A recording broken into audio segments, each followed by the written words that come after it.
Sorted, mate? Yeah, just go for it. I think that's it. And I'm recording. Have you pressed record? Yeah, but I will check again just because... yeah, it is recording, yeah. Okay, I'm recording the audio. Do you need me to set a timer for your battery? Yeah, it says it records for 29 minutes. Okay, so and that's just 28. Yeah, and that's just started now. Right. Perfect, yeah. 25 minute. I'll set one for 25, and then that gives us a bit of leeway. Yeah, that's a good idea. Yeah, perfect. Wow. Right, gents. I think. Are we ready to rumble? I think so. Yeah. We've got beer, we've got camera, we've got audio. Folks, this is the Sidecar Guys. How you doing, boys? Guys. You all right? Hey, very well, thank you. Yeah, how are Excellent. you, Bruce? Yeah, I'm all good, man. I'm all good. I'm gravy, as they say. You two lads sound like you're stressed to the hilt at the moment. A lot going on. It's been a day, hasn't it? It's been a busy time, mate. Yeah, all good stuff. Yeah, but launching a book and got the Overland event coming up. Got a big book launch party on Monday night. So it's been all go in the scooter and sidecar world. Yeah. Brilliant. It's fantastic to see everything going for you. It really is, and you're throwing yourselves into it. I love this armchair film festival thing you've got going on. What an awesome idea! We will chat all about that, but I think first off, we better let the people who are watching and listening know a bit about you two guys if they haven't been following you already. So can I pass it over to you just to introduce yourselves and tell people a bit, well, what you've been up to? Sure. Yeah. Oh, okay. Yeah. Sorry, and first things first. There we go. Yeah. Cheers. Let's get the beers. There we go. That's it. All the best. Yeah. So about us and why we call ourselves the Sidecar Guys, then I guess. It's a bit. You rate a GS. Yeah. That's a joke. Well, we went around the world in a scooter and sidecar. Awesome. Did 34,000 miles through 35 countries, and we broke the Guinness World Record for the longest journey by scooter and sidecar. So awesome. Yeah. And that was basically, I guess, the scooter and sidecar part of it was just something a bit different, really. Thought we'd mix it up. It was kind of the idea of we'd never done anything like it before. Right. We were incredibly naive and just thought of the most stupid thing we could possibly think of, and thought, let's just give it a go and see what happens, really. So we literally did. Never ridden a motorcycle before. Didn't even know how to change a tyre. Went and passed our tests, and then 3 months later we were setting off. Yeah, so I love it that. Yeah. Awesome. So was it literally just an idea born over a couple of beers? That'll be a fun thing. Let's go and do it. The idea was, so if we go all the way back to when it really started. Yeah, we'll strip it properly back. We were both living in Golders Green in London. Both finished university, so this is about 5-6 years ago. Both living in the same flat in Golders Green. The sort of cycle was dead-end jobs, go home, easy, mate. play FIFA for about 4 hours, and then go down to Camden for the two of us for a night on the tiles, boozing till 3 a.m, and do it all again. So the dream, basically, you were living the dream. That's what people want. Living the dream. Yeah. and then we kind of thought, well, that's not really what we want. And there was a few sort of, I suppose at the time, there was a few sort of stories in the news that we didn't necessarily agree with. It was a little things like, I don't even remember the Cali migrant crisis and that sort of stuff. And we just were reading about it, and we thought that doesn't really sit right with us. They were sort of labelling people as murderers, rapists, that sort of stuff. Yeah. And we just kind of thought, well, that's not, we don't really know these people that seem to help us with us. So then we thought, well, are people helping us? Is the world being painted in a nasty picture because of the fact that it is a nasty place? Or is it because of the fact that, it's just what people want you to hear because it helps sell papers? Absolutely. Yeah, so from there we decided the next day or something like the next day, we found 4 whiteboards for sale halfway across London. And so we trekked across London, took 4 massive whiteboards. Back on the tube. Yeah, and then we started hashing out ideas. Ridiculous, actually. And nobody batted an eyelid, I bet. Yeah. And then we got back to our flat, put them all on different walls, our flatmate got home and was like, "What have you done with the living room?" And then we just started hashing up plans, really, what we could do that was related to this particular idea of what is the world. Yeah, I guess. Yeah. The idea was that we wanted to kind of go to these places and tell everyday stories from everyday life and just see what the world was made of. And then the transport was just a means to do that, really, and a means to show off so people would look at it and read our stories. So we had loads of stupid ideas like Flintstone style and all that sort of stuff. And then we just sat on scooters and sidecars. We thought they were funny. And no one had ever done it before. We quite like the idea of being the first people to ever do something as niche as it is. Yeah. And we just picked it and then we started planning for like a year and a half. And then we just actually started doing, and we left about 6 months later. So wow. Yeah. Brilliant. Yeah, man. It was an exciting time. Yeah. And I mean, in that 6 months before you left, I mean, did you, pardon my ignorance, but did you get any sort of like corporate backing, or did you just literally, this is my sort of rough route, I've got some cash in the bank, let's hit the road and go? No, we were definitely lucky. Yeah, so don't get me wrong. Cool. We still ripped the ring out of every single Barclaycard credit card we possibly have. But no, we definitely were lucky. So when I say dead end jobs, it's probably a bit harsh, really. Yeah, that's what I was getting. They pay for it. We worked for a company called Flight Centre, and they're an awesome company. And Reece was just trying to paint a dreary scene, I think. They paid for us to go around the world, basically. Wow. They originally they paid for the motorbike if we paid for the sidecar. And then we got a couple of guys to build the sidecar for us for free. Yeah. So we were lucking out there. Nice. We didn't mean to, but they were just amazing. That's a whole other story. And then we had the bike and we were off around the world. Then Flight Centre gave us some cash to get on our way, and we still spent every penny we had or make now. Yeah. But we were really lucky. It's so expensive to do something like that. So we tell me about it. So that was it. We were off. Yeah. So when was that you actually left? What was like D-Day that you left? 21st of October 2017. October? Yeah. Oh yeah, because you went west, didn't you? You went down through Africa, then west around that way. Yeah. So that's right. Yeah. I think it went north and south right there. You might be surprised by the seasons. There was no planning in that stuff. We planned so long and just learnt nothing, and then just left. We didn't even have a sleeping bag on the day we left. I bought that on the way to the Ace Cafe. So we didn't have insurance on the day we left. Yeah, no. we got to we were set off from Ace Cafe, and the night before we were trying to get insurance because you can't really get. It's really hard to get insurance for this sort of thing, right? Yeah. Once you're out of Europe, no one was interested. If you were but we kind of didn't realise it'd be that complicated.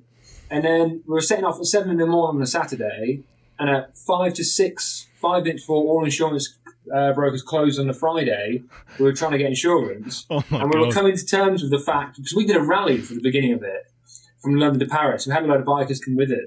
But we were coming to terms with the fact that they were going to rally with us to Paris, and then we were going to have to rally with them back to the UK to get our insurance, because of the fact you have to be... travel insurance. You have to be... You can't get it on the road, can you? Because they don't know if they're insuring you for an accident that's already happened or something silly. So, of course, didn't even think about that. Yeah. Anyway, we got it. We got it with 5 minutes to spare. So that didn't happen. Yeah. Jeez. So I think we left, and it was good. Yeah. It was good. That's the trip. It was a good time, man. Cheers for the chat, Bruce. We'll catch you later, mate. Sounds amazing. Awesome. Well, I mean, we could just spend the rest of the night talking ourselves, couldn't we? But I don't know if you've watched the podcast before, but the format I run is I chuck up on social media, say who's coming on the podcast, and then people get an opportunity to post some questions. And not like we're going to struggle for content here, but it gives... a sort of direction to the conversation. I mean, the way things go, normally within 3 hours, we've covered about 4 questions most of the time. So how about we just crack on with the questions at the moment, and then we'll just chat about stuff as and when it sort of comes up natural in the questions. How's that sound? Yeah, it sounds good. Sounds good. Beautiful. Excellent. Right, we'll go to my clan, the Patreon following, as usual, so only time I'll mention it, folks, for a change. Patreon.com/TeapotOne. First question is from Steve Savoury. He says he hadn't heard of your adventures before I posted up, but he's now started watching them. What advantages are there to using a sidecar for companion travelling such a distance versus both riding solo on the same journey? Stabilizer. Joking aside, it is actually. I mean, it depends. I mean, sidecars. There's a sort of thing with sidecars. A lot of bikers say it's tricky, sort of converting from a solo motorcycle to a sidecar because you're so used to the way that a motorcycle manoeuvres compared to a sidecar. It's in some sense it's literally opposites the way it sort of works. For us, because we'd only been on a motorcycle for about 2 months. By the time we jumped in the sidecar, it was so easy to switch because we weren't really used to riding motorcycles at all anyway. But I mean, yeah, because of that lack of experience, generally having a third wheel, the amount of times we went around bends and you can still feel the back tyre slipping, but you just go with it. Go anywhere, you just enjoy the slip and then carry on. Yeah. And really good for the ice roads. Yeah, I bet. Blimey, in the mud and everything like that. Yeah. Do you? I mean, I take it. Do you ride bikes now, or do you still stick in the sidecar, or like strictly sidecars? Yeah. No, I mean, honestly, since we've got back, we haven't had bikes. We've just got the sidecar outfit. I would love to have a bike. I've just been still paying Barclaycard at the moment. We'll get a bike soon. But no, sidecars. I mean, we do actually. I want to get a proper sidecar outfit next. That's what we want to do next. I met on my trip. I met this older chap, who was riding back to South Africa as I was going down West Africa. I bumped into him, and he had a Ural. You know the old Ural sidecars. Yeah. So he was riding that from Scotland all the way to Cape Town. Nice. And, it was nuts just to see, because me on my jigsaw, and then I've sort of buddied up with this chap. He literally had rigger boots and an old helmet. I love it. We were actually going down through Sudan, and we're in the big desert roads, you don't see anything for hours. And coming towards us was a sidecar-shaped thing. We were like, are we going nuts? And it was a German couple in a Ural outfit going the other way. So was it? It was just a really weird moment where they were going one way, we were going the other way, just kind of like slow motion, like. Yeah. And it's crazy though when you're. I mean, you are in the middle of nowhere, but I don't know about you lads, but I found most overland travellers tend to follow. If you go somewhere and you're passing through it, chances are other overlanders have thought, oh, that'll be a good route. And the amount of times you just bump into people, like just randomly, you just bump into other travellers, and you're like, I'm in the middle of nowhere. What are you doing? Yeah. You have to work hard to get off that beaten track, don't you? Absolutely. Yeah, definitely. Yeah, the reason. Sorry, go on. No, I suppose the other good thing about sidecars as well, I kind of think, is it kind of works both ways. They're very noticeable. So in terms of like road risks, in terms of like traffic or anything like that, 9 times out of 10 you'll notice in a good way, and people are always aware that you're there. Yeah, good point. Which bodes well. I mean, obviously it could go the other way if the world isn't a good place, but it seemed pretty decent to us. So. Well, that was the other thing. We met a guy in the States, and he called it the Ural effect, where everyone you see smiles. It just can't help but smile at a sidecar. So everyone meets you on the front foot, like, I want to see what this is. And so it's a good thing for travelling. Awesome. Yeah, so you found it like a good inner to people, made you approachable to people, and they'd come up and chat. I think so. Yeah. I think so. And it also gets you into that special club of sidecarists around the world. And those guys are nuts, and girls. They're all insane, and it's just so much fun to hang out with quirky people and all around the world who've got sidecars. So definitely. I get asked a lot, like, would if I could redo my trip again, would I go with someone else or a group, or would I take a group? All this sort of stuff, and it's something that I wonder about. In that I had nothing but positivity on bar. I just had a bad luck in Mauritania, West Africa. But that is literally the only, I would say it's genuinely the only bad experience I had on my entire trip. Was, you're talking a matter of days within all that, in one place during a really unique time. And I often think to myself, I wonder, would I have had the same friendliness off of people, off of complete strangers, would they be as inclined to approach me if I was in, a group of, say, 2 bikes or 3 bikes or 4 bikes? And that does play on my mind sometimes. I think maybe you're better off going by yourself, or like you guys, 2 guys on, or 2 people in a moped and a sidecar. You're less threatening, aren't you? Yeah, definitely less threatening. Yeah.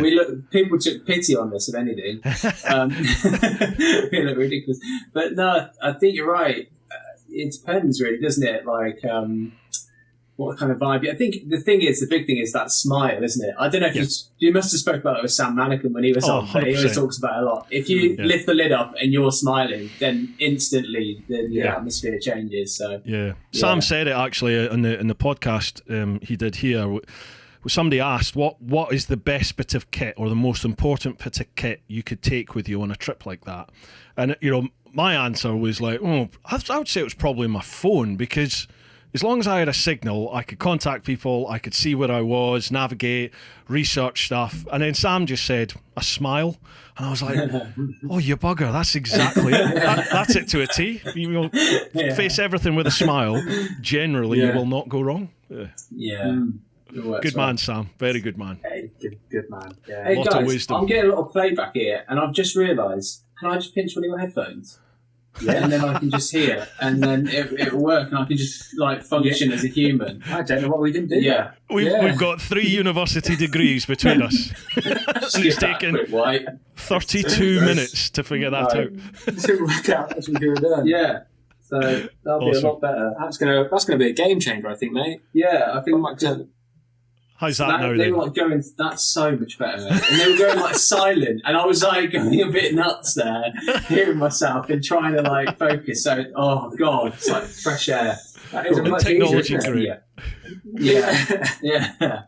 Cool. I'm back in the room. Another thing Steve was asking about the sidecar, he said he assumes that the 2 of you were able to take turns riding. You both rode the scooter. So, I mean, I'm not sure, what sort of mileage were you covering in a day, or was it just whatever you needed to, or whatever you felt like? Our biggest day was 700 kilometres odd. 800 kilometres across Colombia. And that was, we got on the road at about 4 in the morning, finished at about 10 at night, sort of thing. So that's 450 odd miles on a scooter. Yeah. Pathetic, isn't it? Really? It's not pathetic on a scooter. Wow. Keep going.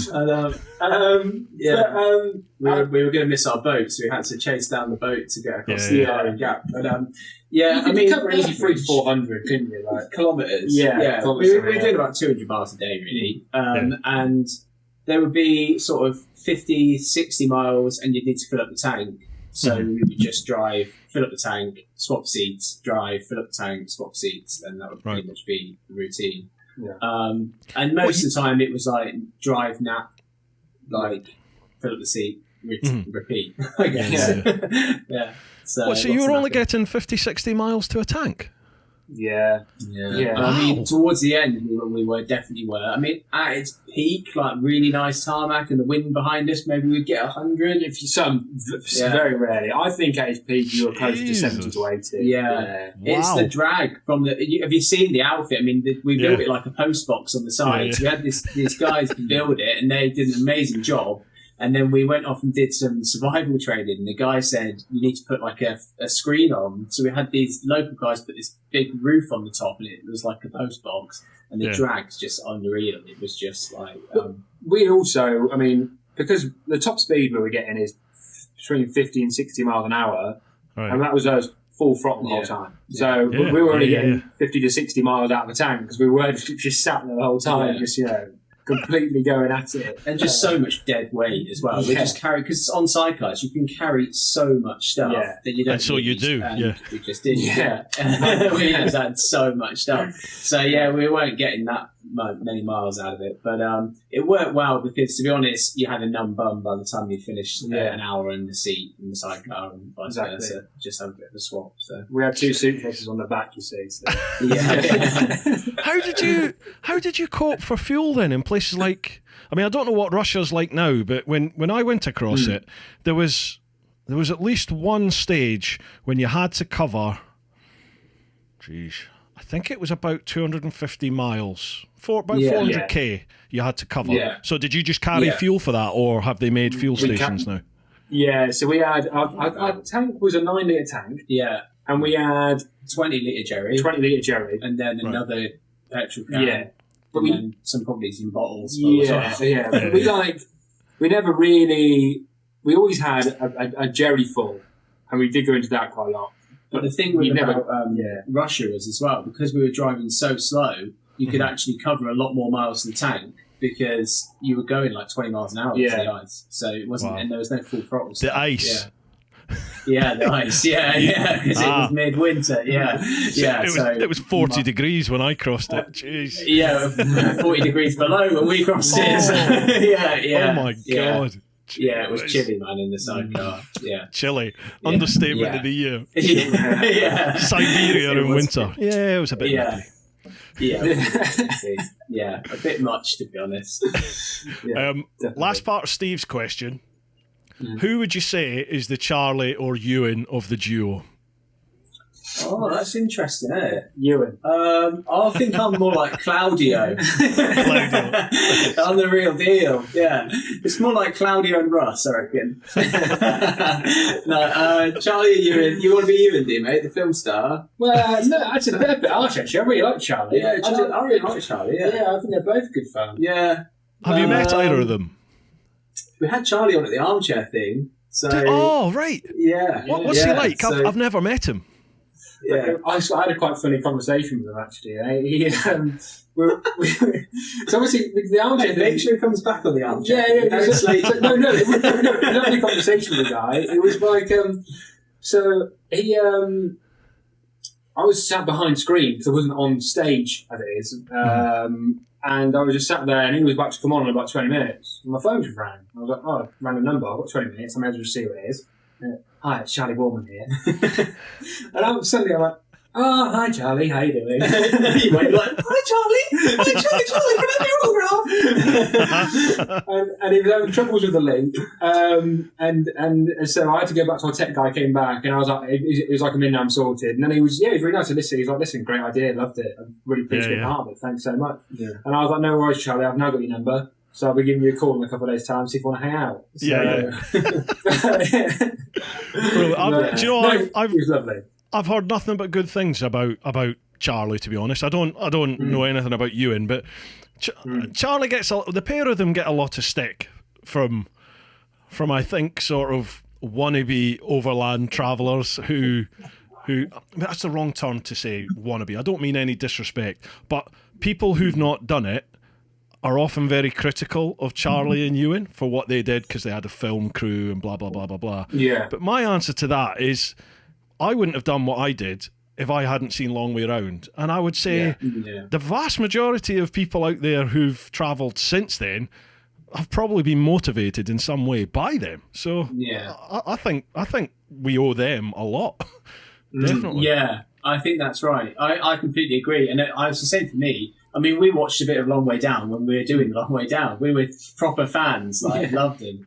I think since I've known a bit more about it, and obviously I've seen a couple of people that have done stuff before those guys, and I can see why a few of them have a bit of like, well, I kind of did that first, and I kind of did go there first, and but I do get it. Like, I mean, and I think it's brilliant. I'm really excited to watch A Long Way Up. I'm definitely going to watch it and all that stuff. Wow, I think they're great, but I do kind of get it a little bit. And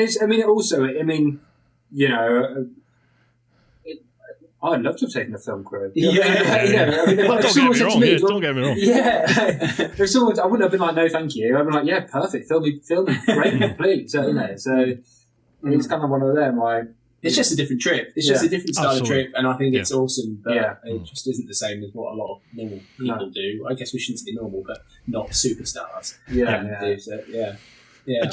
you find you look at the likes of like Austin Vance, Elspeth, Ted Simon, people like that, who did their trips back in. Well, geez, with Ted Simon, good God, he's the godfather of it all, really, isn't he? But you look at the people who did it in the 60s, 70s, 80s, 90s. Before most of the roads that we probably took, those roads didn't exist when a lot of the the greats did their journeys, and you just think fucking hell, it was hard work when I did it. And then you think, these people did it before GPS, mobiles, before Horizons Unlimited was there as a resource. You're like, oh my God.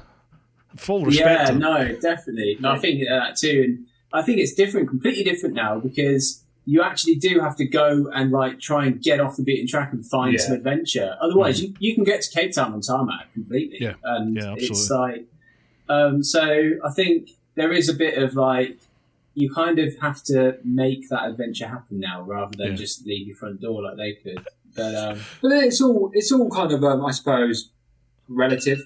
In the sense of you still. I mean, geez, that's 25 minutes. It's right? 25, 26 minutes. So you might need to change that battery. Yeah. Let's do it sharp. Right, let's do it. Or the timer. Right. Yeah. Stand by, folks. Right, Right, folks, we're back in the room. Right, so that took 50 odd minutes to cover the first question. Jeez. We're doing well. Sorry, Right. listeners. Next one up is Pete English. Now, Pete's got a bit of a reputation on the podcast for some deep and meaningful questions that he asks. So let's see what he's got in store for us. Hi, Reece and Matt. Your adventures look bloody awesome. Hats off to you both. Question. Sidecars make people smile. That's definitely true. Total strangers you have met on your travels have been so generous. If you could you choose one person who went above and beyond and out of their way to help you both? If only to stop you drinking siphoned fuel. Well, that did happen a couple of times. To pick one is so hard because there's so many different kinds of help we had. Like, it's tough, isn't it? From people, from people who people who here in the UK like made the whole thing happen. Like the guys who built the sidecar, they were complete strangers for the trip. Charlie and Richard, and they were way up there. But then there's also people on the side of the road. Like I remember one guy in Mexico. We were riding up through Mexico and we had a flat rear tyre. And we pulled in. He rode up in front of us and pulled us in on the side of the road and said, "We've got a flat." Obviously, we couldn't understand it because we don't speak any Spanish. And then he said, "I'll wait with you and make sure you get it sorted out." And we're like, "No worries, mate. We've got a plug kit. Just get on your way. We'll be fine. We've done this a few times now."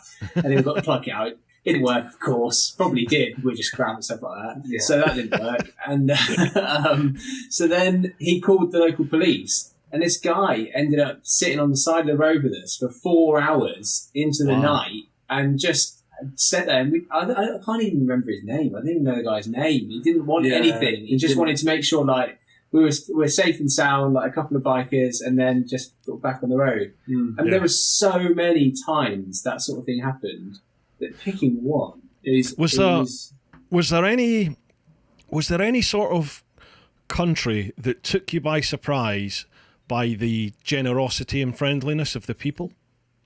Oh, yeah. Definitely. We always say, if someone asks the question, what was your favourite country? We always say Sudan. Wow. Because, I mean, to be honest, if you were looking for a country to go on a holiday, I would never say to you, go on holiday to Sudan. Even having been there. It's just one of them where at the time on our trip, we're still in this sort of, been on the road at that point for about 6-7 weeks, still in this novice stage, and not really know what we're doing, and knew nothing about the place other than stories. You sort of hear like South Sudan, and it's not really a good reputation. Sudan doesn't really either, and then couldn't struggle to buy a meal at times because people were just trying to look after us the whole time. You go into a random village and there was nothing. They struggled to let us pay. Just wanted to make sure we had a nice time. Isn't that awesome? Unbelievable in Sudan. Yeah, it's awesome. Yeah. I remember. Just like, sorry, go on. Oh, sorry. No, I was just going to say it's completely like a tour. It's just because there's a complete no tourists at all. It was just like, I guess it was a bit like what we were talking about earlier. Like, I imagine it was a bit more like what it had been like for Ted when he was driving through like most of the world. Like, I bet he probably met some of the same people. There was one guy we went to, and I think we met somebody else in the village who was like volunteering nearby, and they were saying that some of the people here have been in this village and never left their entire life, and they're like 60. I haven't been to Khartoum. Yeah, and it was just insanely small, and to think about, and there's nothing there. It's just sand, and then the river, and it's just so mad. It's nuts, isn't it, to think that generations of people have purely existed in that one place and never ventured from it. They just stayed there. Yeah. I remember Nick Sanders telling a story about how he was on his R1, and he was down. Pardon my ignorance, but I can't remember which part of Africa. But it was like black jungle Africa. I'm not talking about up in the north. It was somewhere down in the middle and the south, somewhere like that. And it was nighttime, and his bike had broke down. And he sort of pushed the bike through the scrub and the mud, and he just came across a village at night. Just came across this stereotypical sort of African village, with the mud hut type things. And he's literally gone up and knocked on the wooden door, and the guy's opened the door, doesn't speak English.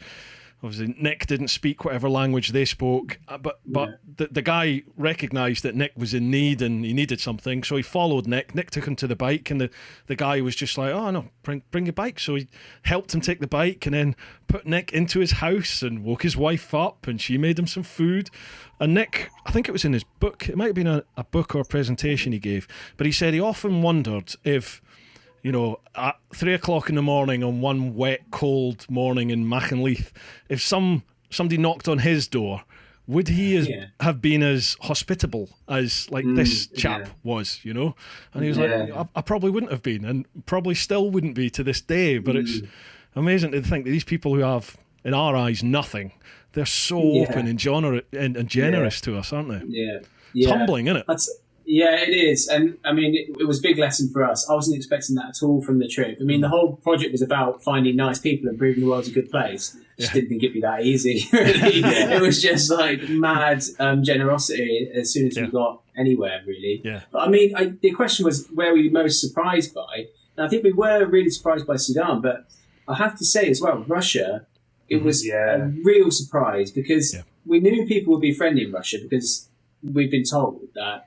But the level of support we got in Russia was unreal. Like, we could not see someone for a few hours. We were getting passed from bike group to the next bike group to the next bike group, and staying in people's houses every night, and just that they were so keen to warm us up, just getting out of the cold and stuff. So it was amazing. And did you find the Russians were more? They were more scared for you for travelling their own country than you were. I found when I was in Moscow and I was heading east, people were just like, "Oh my, you go 40 miles out of Moscow, you're going to get killed. They're crazy." And then you would go to the next city or town and they were like, "You can't go east. They're crazy." But I found the further east I went, the friendlier people got. That's right.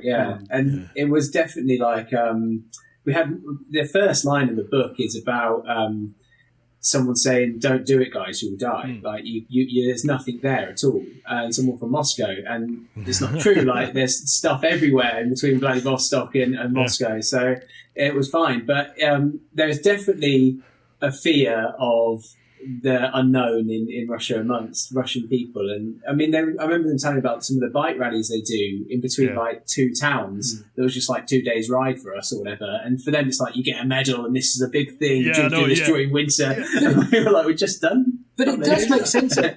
They go through, it's got 10 time zones, Russia, or something ridiculous. Crazy, isn't it? Absolutely crazy. It isn't like one country, even though it is. It's just Moscow is a completely different place to, so all of in the middle, and then kind of when you come to the other side, Vladivostok is kind of probably a mix between the two. Yeah. We didn't go any further to Magadan, but I imagine that's right again back out into the sort of the wilderness. So it's completely different countries, isn't it, all the way along? Yeah, it is. What was it like to land in Vladivostok then? Because obviously I went west to east, and it was for me, Vladivostok was just this amazing party town, having crossed that big expanse in the middle of Russia where a lot of the time, I met people, but I didn't really socialise too much. And you could get away with just camping wild and saying hello to people, but just getting on with your thing. And then I got to Vladivostok, and obviously I went straight into a hostel. And it was just let's get on it. And it was just party town for a week. It was like Wild West, crazy place. Yeah. We polar opposite. Was it? Really? Yeah. Well, we arrived firmly knowing what we were doing in terms of winter. Scared and daunted. Yeah. And so it was kind of like, already it was like game face on. Let's get cracking. And you know, and it was kind of like, we knew, we had an idea of what we were getting ourselves into. We didn't quite know. So we didn't actually stay in a hostel at one. We got ourselves a really cheap hotel. Right. And then it was really cheap. It wasn't pleasant. And we waited for probably about 4 or 5 days for the sidecar to arrive. Wasn't that long, was it? It was a week for the sidecar to arrive, and then we did repairs for a few days. Yeah. And then we got on the road. But I mean, in terms of Vladivostok in general, it was still a really cool place. It was amazing. We still had time to explore, and like restaurants were really cool. People were friendly. But then I say opposite, because then that's when the party started for us. So after we'd got past Krasnoyarsk and then on the way down to Chita and then on afterwards, that's when we started getting picked up by people and being told to come and stay at their house. Like every time we went to stay at someone's house, it was vodka, Banya vodka, some salty fish. And then even when we posted online, like... it was funny that we posted online saying, another night at someone's house, it's amazing, but God, vodka's hard work. Pulled up to someone else's house the next night, because they said on us online, no vodka on it, no vodka. He opens the door and goes, whiskey! And you just can't get away from it. So, I know, yeah. I was told, like, when you're camping wild, other travellers said to me, park up where the trucks park and literally just, pitch your tent next to the trucks and you'll be all right. But I mean, I never felt unsafe in Russia, I've got to admit. But a couple of times I did pitch my tent in between the trucks, and the truckers get you in the cab and you end up... I was sat there drinking till like 4 or 5 in the morning with vodka with them, and then they don't even sleep. They just start the truck up and drive off, and you're like, no wonder there's so many blooming accidents in Russia. All the truckers are pissed.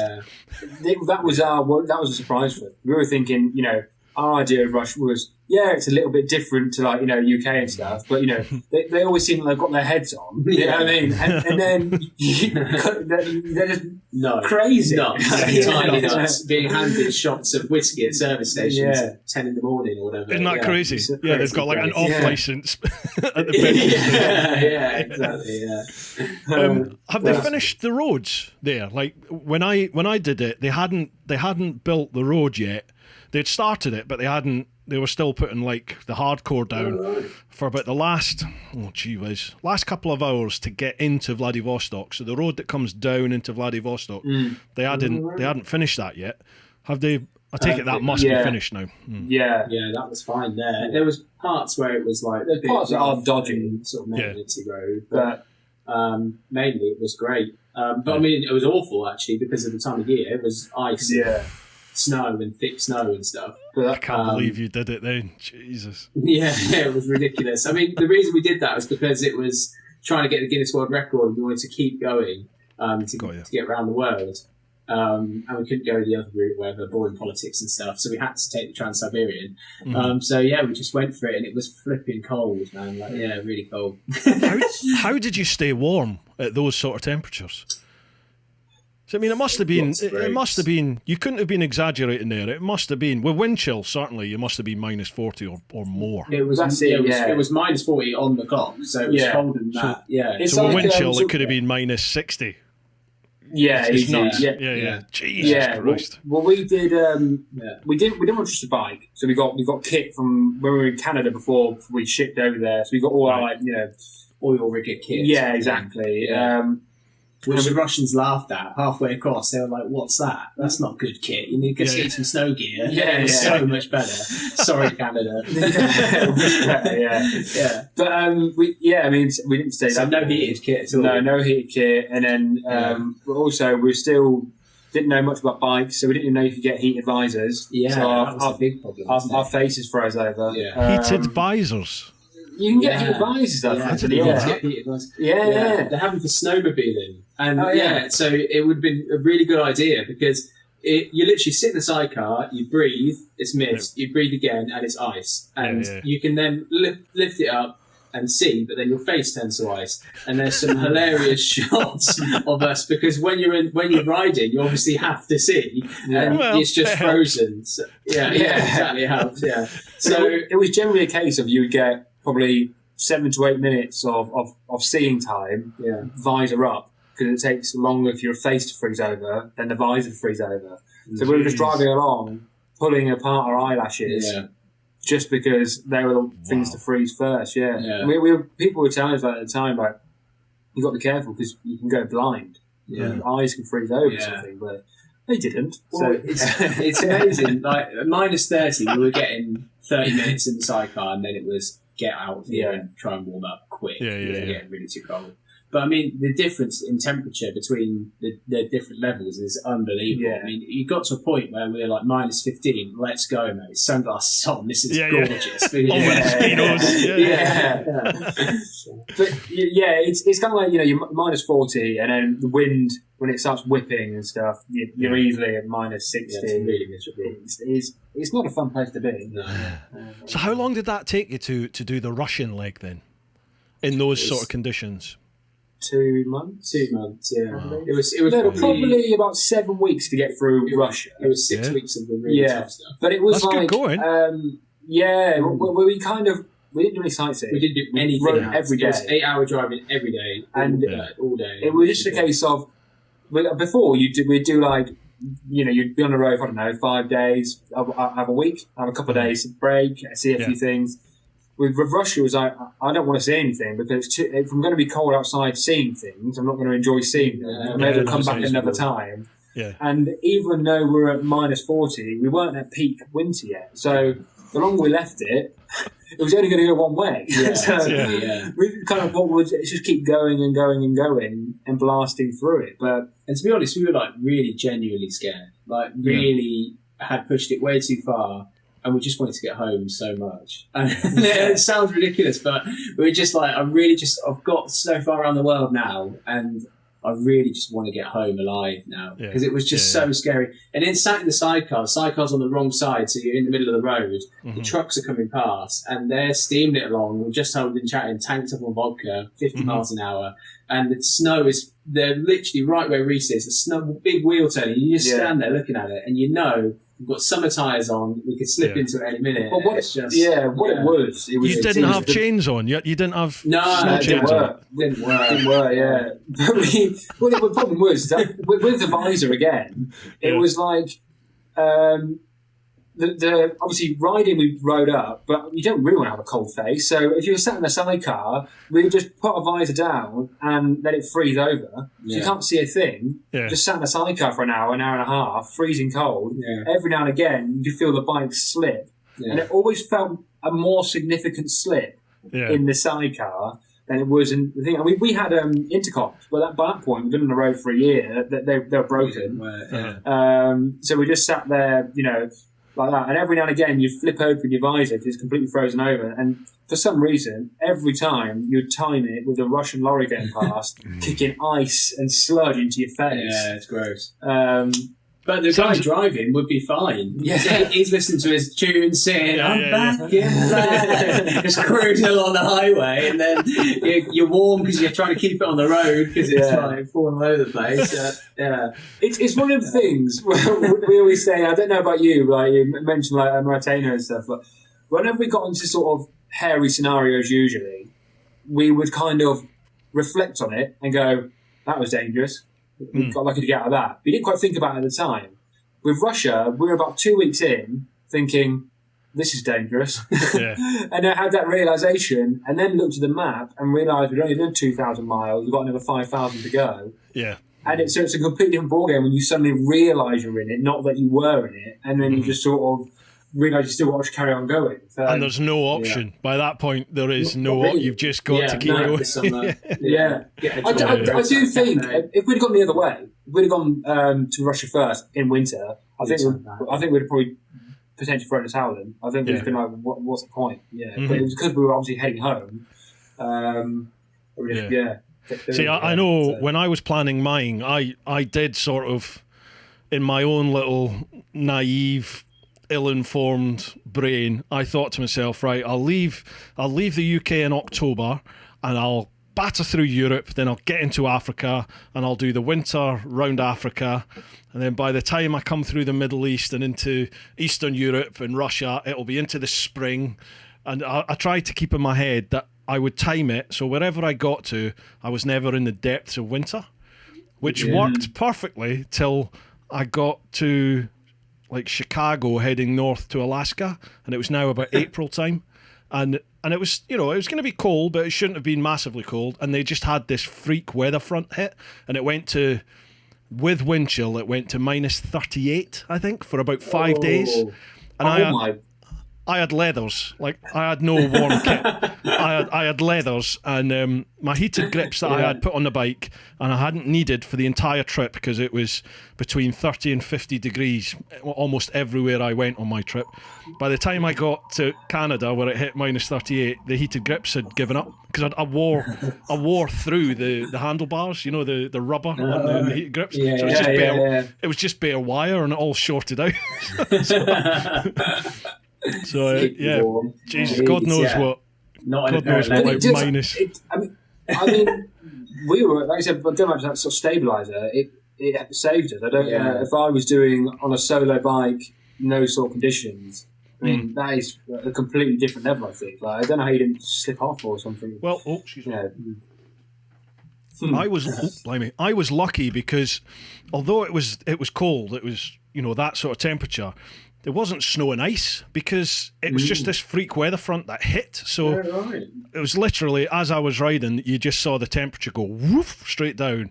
I remember waking up one morning and it was showing, I think, minus 15. And I thought, oh, this is going to be fun. Getting out we stayed in I'd met up with this English photographer chap he was heading right up into Alaska.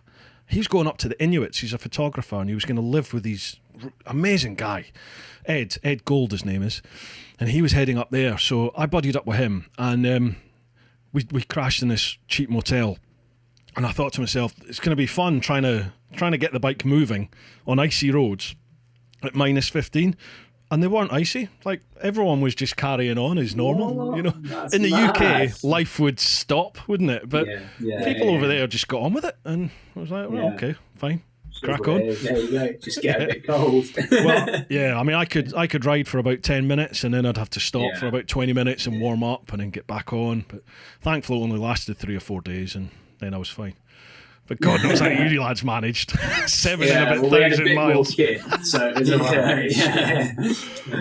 awesome. Kitted out, Right, so that was Pete English. Next question, David Hemmings. To Matt, he said Matt and Rich. To Matt and Reece, what were the highs, Rich? What were the highs and lows of the trip? Now, that's a hard one to answer, isn't it? But highs and lows. Man, well, we touched on the lows a little bit there with Russia. That was definitely one of the low points. One of the biggest high points for me was driving out of Gondar. So we were driving south through Africa. Obviously, we'd never ridden a motorbike before or whatever before the trip, all that sort of stuff. Got to Ethiopia. We'd been wild camping down through Sudan. Had the shits, was really, really ill and stuff, and we had Gondar in our sights, and we're like, this is the first sort of tourist town of Ethiopia where you can get a beer, you can have like a toilet and stuff, and we're like, yes, here we go. So we were about 30 k's from there, and we got to the top of this hill, looked down, and like what can only be described as like Notting Hill Carnival was happening in front of us. We're like, what the hell is going on? There's this mad festival. So we drive down into it, all's fine, just this crazy cool festival going on. Drive down to the next one, and another festival going on in the next village, and we break down, and the bike doesn't move at all. So now we're just trapped in this huge festival. Everyone's getting really quite excited, coming to see us and stuff, and they're all sort of pulling at stuff and playing and stuff, not taking anything, but just being like very excited because the festival's on, and now very excited because this spaceship has arrived. Yeah. So we're chatting and stuff, and we can't move the bike at all. And in the end, we ended up having to lift it onto the back of this police truck and then rode it off to Gondar. And after a long day of feeling like absolutely crazy because of the food poisoning and stuff from the night before and all that stuff, we finally arrived in Gondar. And we got there, we took the bike apart the next day, and our clutch had melted. It burnt out completely. So the whole transmission would melt into pieces. The bike just had it just isn't made to have an extra quarter of a ton or whatever. Yeah. So so it all melted out, and we were sat there then with the prospect of rebuilding the clutch, having honestly before the trip, we didn't know how to use a spanner at all. Had no idea. And someone said that it's a central fugal clutch. And I've no idea what those words mean whatsoever.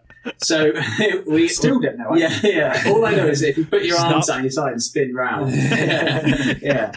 So anyway, we did manage to we spent 3 weeks in Ethiopia waiting for parts, and then had 2 weeks waiting for the parts we shipped in from the UK, and then we had about a week working on it and working out what that meant, and slow buffering YouTube videos and helping people online. We fixed the bike, and we drove it out of Gondar and went south, and that was we're going to actually get around the world here, because that was a we can huge do this. problem. And we can get south. So I think that was a big high point. It's we're just going to crack on and do this. It's awesome by the end. Sorry, go on. So I said, by the end, as a result of that, we were changing the clutch in 45 minutes. Formula One speed. Go. I reckon we could go up with the best of them for the quickest clutch change on SH3. You should have that when we eventually get back to normality and you can have proper festivals and stuff again. You should have that, clutch changing competitions and stuff. Cool. I found that on mine as well, that initially you're always scared of the unknown and you're apprehensive about the unknown. What if I get lost? What do I do if a stranger asks me to go and stay at their place? And what happens if I break down or run out of fuel? And then once that happens, you're just like, oh, I can deal with that. Yeah, crack on. Yeah. And it's like you just sort of relax into the trip then, don't you? And it's like, right, I'm an overland traveller. Let's crack on. Let's bring it. Let's see what happens. Yeah. It's true. Sam, going back to Sam before we left, I think at the Overland event, and he was talking about a vulnerability with travelling, and you just at first you're afraid of it, and then you kind of thrive in it, and then just enjoy that, and that's kind of what it is. Yeah, you just sort of get it, and that's and it's great. It's looking at people's faces, when you're at events and you're giving talks and presentations on it, and people ask you these questions, what do you do if this happens, if that happens? And when you turn around, for me, I just turn around and go, you just deal with it when it happens. It's just, you can't prepare for every single eventuality. So you can't be foolhardy, but at the same extent, you just go with it. Something will always happen, and if you do break down, it's an opportunity to either meet new people, see how they live, or just spend a bit of time somewhere. And people look at you abhorrent and horror, don't they? Like, what? It's all about mind frame at the end of the day. As long as your head's in the right space, you can deal with any of that stuff. Absolutely, 100%. Yeah. Right, next question. This is from Gareth. Going back to the planning stage, knowing what you know now, what single thing would you change and why? Oh, man, that is a good one. Yep. There's definitely a thing about, we did 2 years of planning, and we always say now 90% of the things we did didn't do anything. So I suppose we would focus on that 10% more. What that 10% is, I couldn't tell you. It depends what you're trying to get out of it. It really does. Because, for us, we were really wanted to scratch a travel itch, go on an adventure. Definitely, we're not hiding, but I definitely wanted that. But then there was also the side of it, wanted to raise money for charity, and we wanted to tell these stories of everyday life around the world.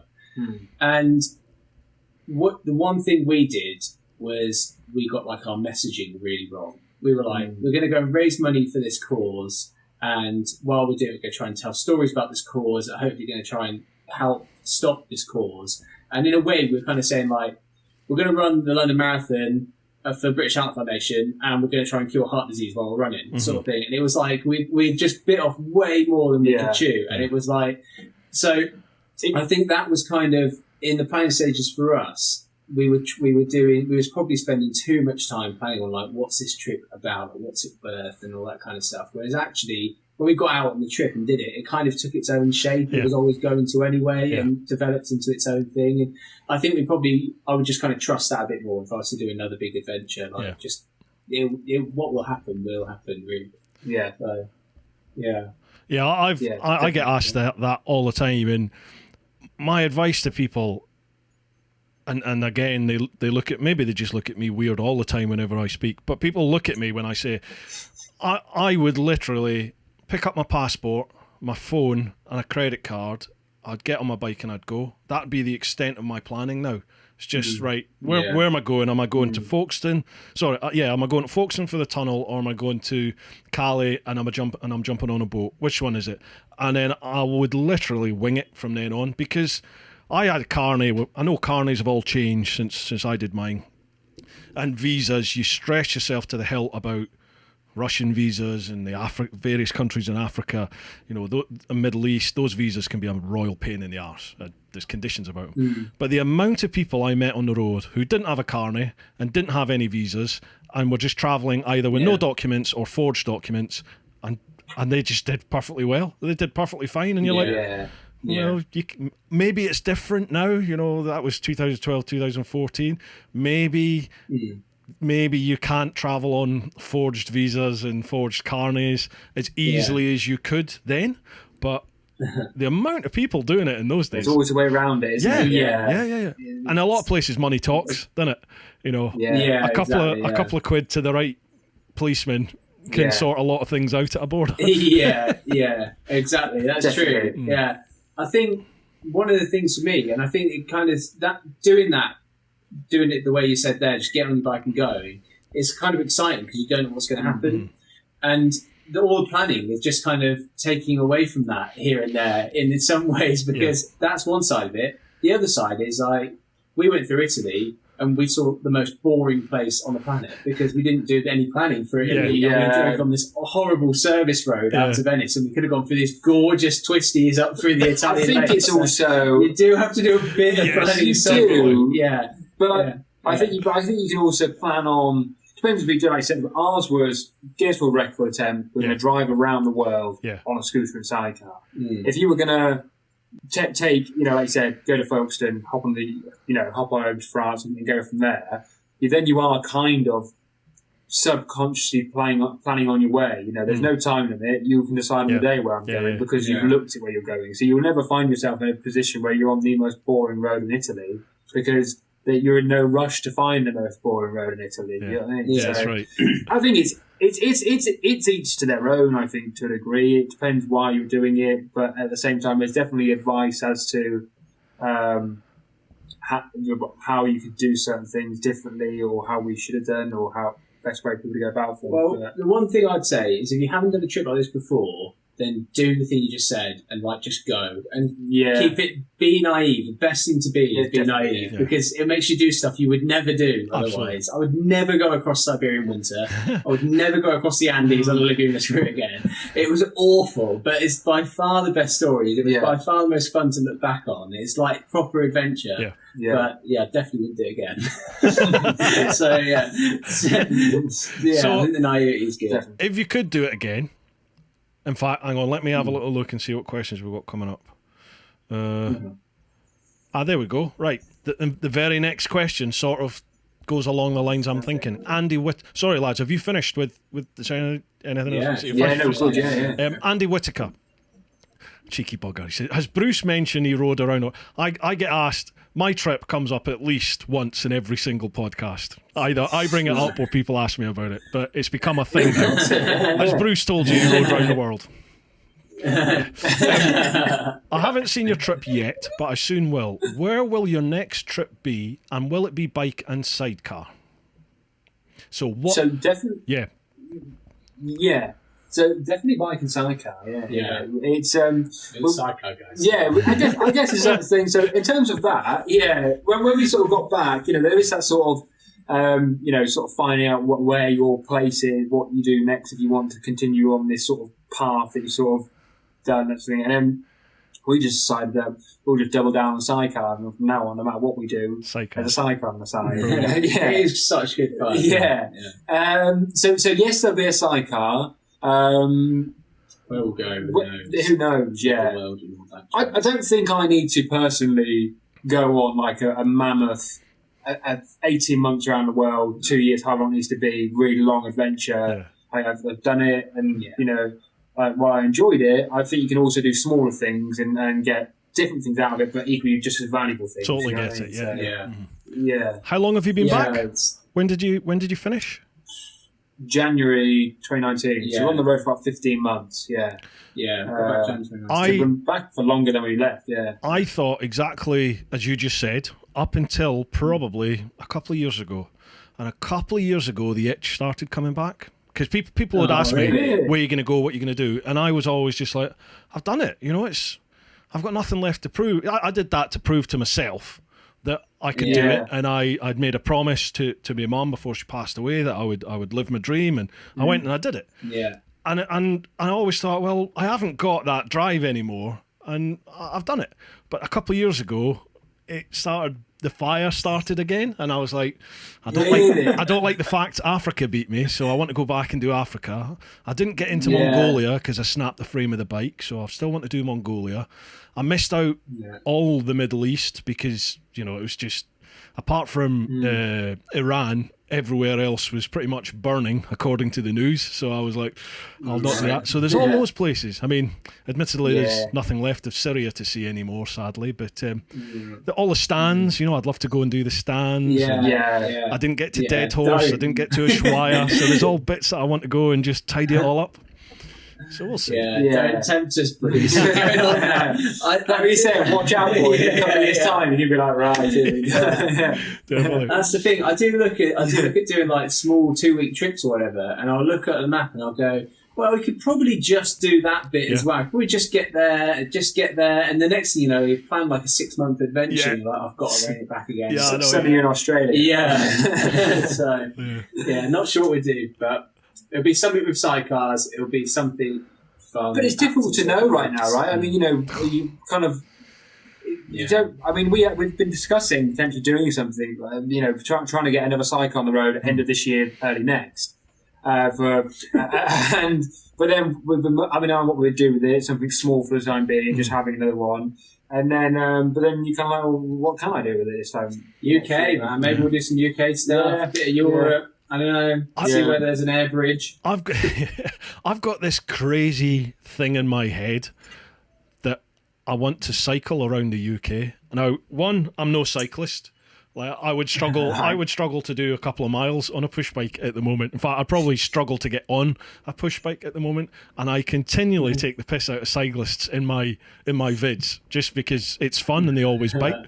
But I have this thing in my head that I want to cycle around the UK. I don't know where it came from, but we'll see. Yeah, Watch should do it. Go, yeah. Yeah, I don't know. Why not? We talked a little bit about doing a cycling challenge one. Yeah. And I think there's kind of appeals to me to do that, so I can get and do it, and then I can say, doing it on a motorbike's just as hard. Yeah. Because you get a lot of stick from the motorcycle guys, and there was a guy from the other side of it, like the people who are non-motorised, like, you've got a bike, it's easy, and it's not. Like you have to fix a bike, and it's cold. You don't get to warm up and stuff. I'm convinced it's just as hard. Yeah, so, I think each one's got its own challenges, but I think. I've got to say, I think I would rather ride it on a motorbike than cycle. Yeah. Well, you say that, right? There was a guy cycling the other way across Russia when we were driving the other way back, and I swapped What, in winter? Because he got to pedal. Yeah. Oh my God. He got to pedal and stay warm. Yeah. And we had to sit there and freeze. So granted. Yeah. Although the difference is though as well, I don't know if I swap them because we can speed up and find a coffee shop. Mm-hmm. He's out there. He's out there. Yeah. He might. We'd find a coffee shop maybe around every 100, 150 kilometres. He might not cover. You don't need it, mate. He's getting there sweating. He was saying, "You got any aircon in here?" maybe. Yeah. Well, that's mental. To think you guys. I had the polar opposite problems of mine. It's 40 odd degrees, in fact mid 40s, and the mosquitoes in Russia were just it's like this can of beer hitting you in the head. They're huge, the mozzies over there. Like one mozzie hits your visor and you can't see. So really, it's crazy, honestly. Like from Norway east, the mosquito, it must be Chernobyl, because they're fucking enormous, honestly. I'm not kidding you. The bodies of the mozzies are probably 1.5 inches long. They're massive. We've heard stories, It is definitely, I mean, I hate mozzies as well. Hate I do think, to be fair, I'd have been just as complaining about that. But the thing was, I had this thing in my head, right, about with Russia. I thought, out on the steps in the evening, pitch my tent, sit out there, looking at the land, proper wilderness.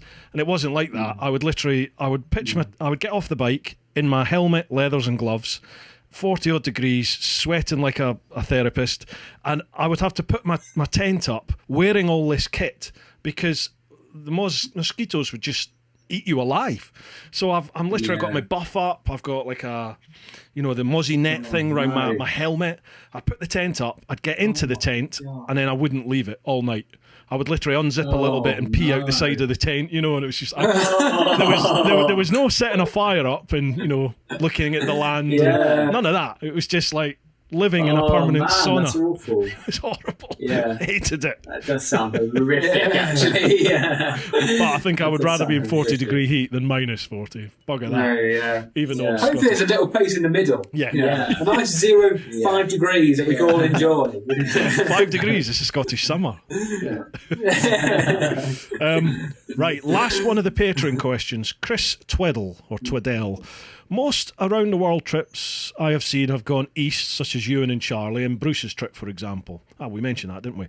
Was there a particular reason you decided to go west, and did going by sidecar cause any additional challenges or provide any benefits with regards to maintenance of and parts or crossing a difficult terrain? It's about 18 questions. Right, so we've covered the first part. Why did you go west rather than east?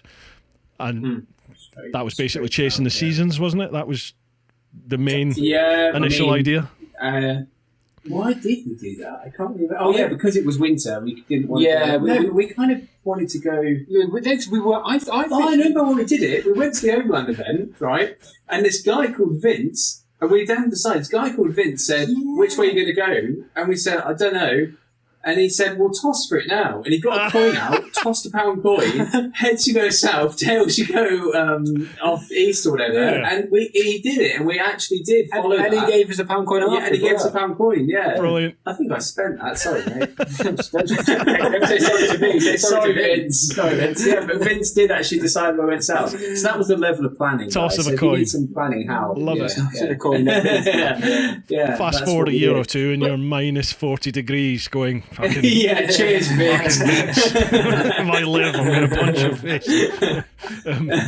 Right. The other one was going by sidecar. Did it throw up any challenges or benefits in regards to maintenance, parts, and crossing sort of difficult terrain?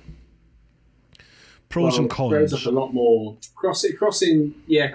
We kind of touched on stabiliser. Yeah, but also, I mean, a terrain you do have to stick to tarmac, really. Well, we did do a lot of not tarmac. No, we did do a lot of not tarmac, and we paid for it heavily. Yeah. It does limit you in that respect. Mm-hmm. Yeah, you know, as a result, the times we ended up on off road 9 times out of 10, it ended up with breaking down or having severe difficulties soon afterwards. Yeah. And so as a result of those and learning, we did try and stick to tarmac. Yeah. The maintenance stuff, if you go off road and you will burn the clutch out. Yeah. Basically, on a scooter, you're just not made for it. It's just too much weight. And also, tyres. The tyres, obviously with a sidecar, but you have a bike tyre pivoting, and a sidecar, you sit straight in the middle of the tyre. So 4,000 miles and a tyre was done. Yeah. Yeah, every time. Yeah. So how did you work like replacing tyres and stuff then? Did you carry spares? yes, we had. So there were good planning here. 3 different tyre sizes. Yeah. So we had to have all the different 3 wheels are different sizes. What a 3 nightmare. different spares. We had one strapped to the roof. At one point we had all 3 strapped to the roof. Yeah. That was just another wind sail. And then we shoved 2 of the big ones down the middle of the sidecar. Great cup holders though and stuff. Just all a jerry can in the middle and stuff. Ups and downs. Yeah. I mean, the only time we came close to actually running out was we couldn't get the right sizes down for Africa until we got to South Africa, Right. and we were right on the cusp, running on the wire, into Polokwane. Yeah, and we got there, and you could see the rubber, you could see the string coming off, sort of stuff. Yeah. But we got it. Yeah. And then other than that, we managed to pretty much just about maintain it, really. Yeah, but the benefits far outweigh the costs with the sidecar, because then you've got, it's the Ural factor we talked about before. It was a Honda, but it's just non-stop people trying to help you, smiling, coming and see what you can do, bringing you stuff, laughing. And that's the one benefit of the sidecar. Yeah. And obviously also a cycle that looks desperate as well. Yeah. And looks run down. Don't go really flashy. We had for a significant part of our Africa journey, we met up with an Irish guy called Brian, and he travelled with us for a bit, and he said while it was much slower pace that he was going at, he was on a motorbike. Mm-hmm.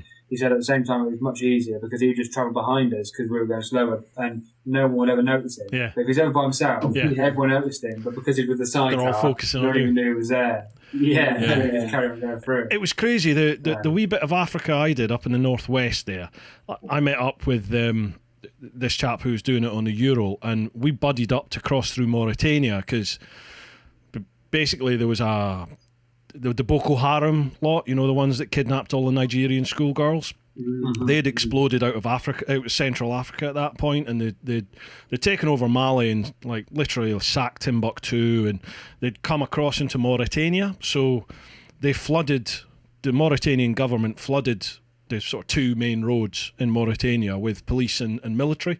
So there's checkpoints everywhere. And we'd heard about this through Horizons Unlimited and stuff.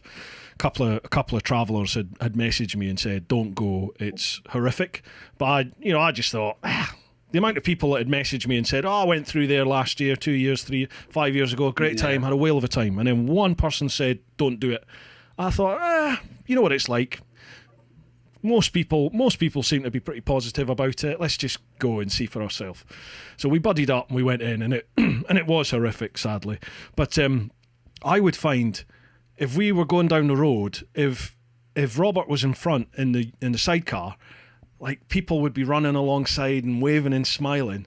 If I went in front on my bike on the Jigsaw, they were literally taking their shoes off and throwing and spitting at me, and it was the polar opposite reaction my bike got compared to his. It was crazy. I don't know why, but it was interesting. It's the only place that happened.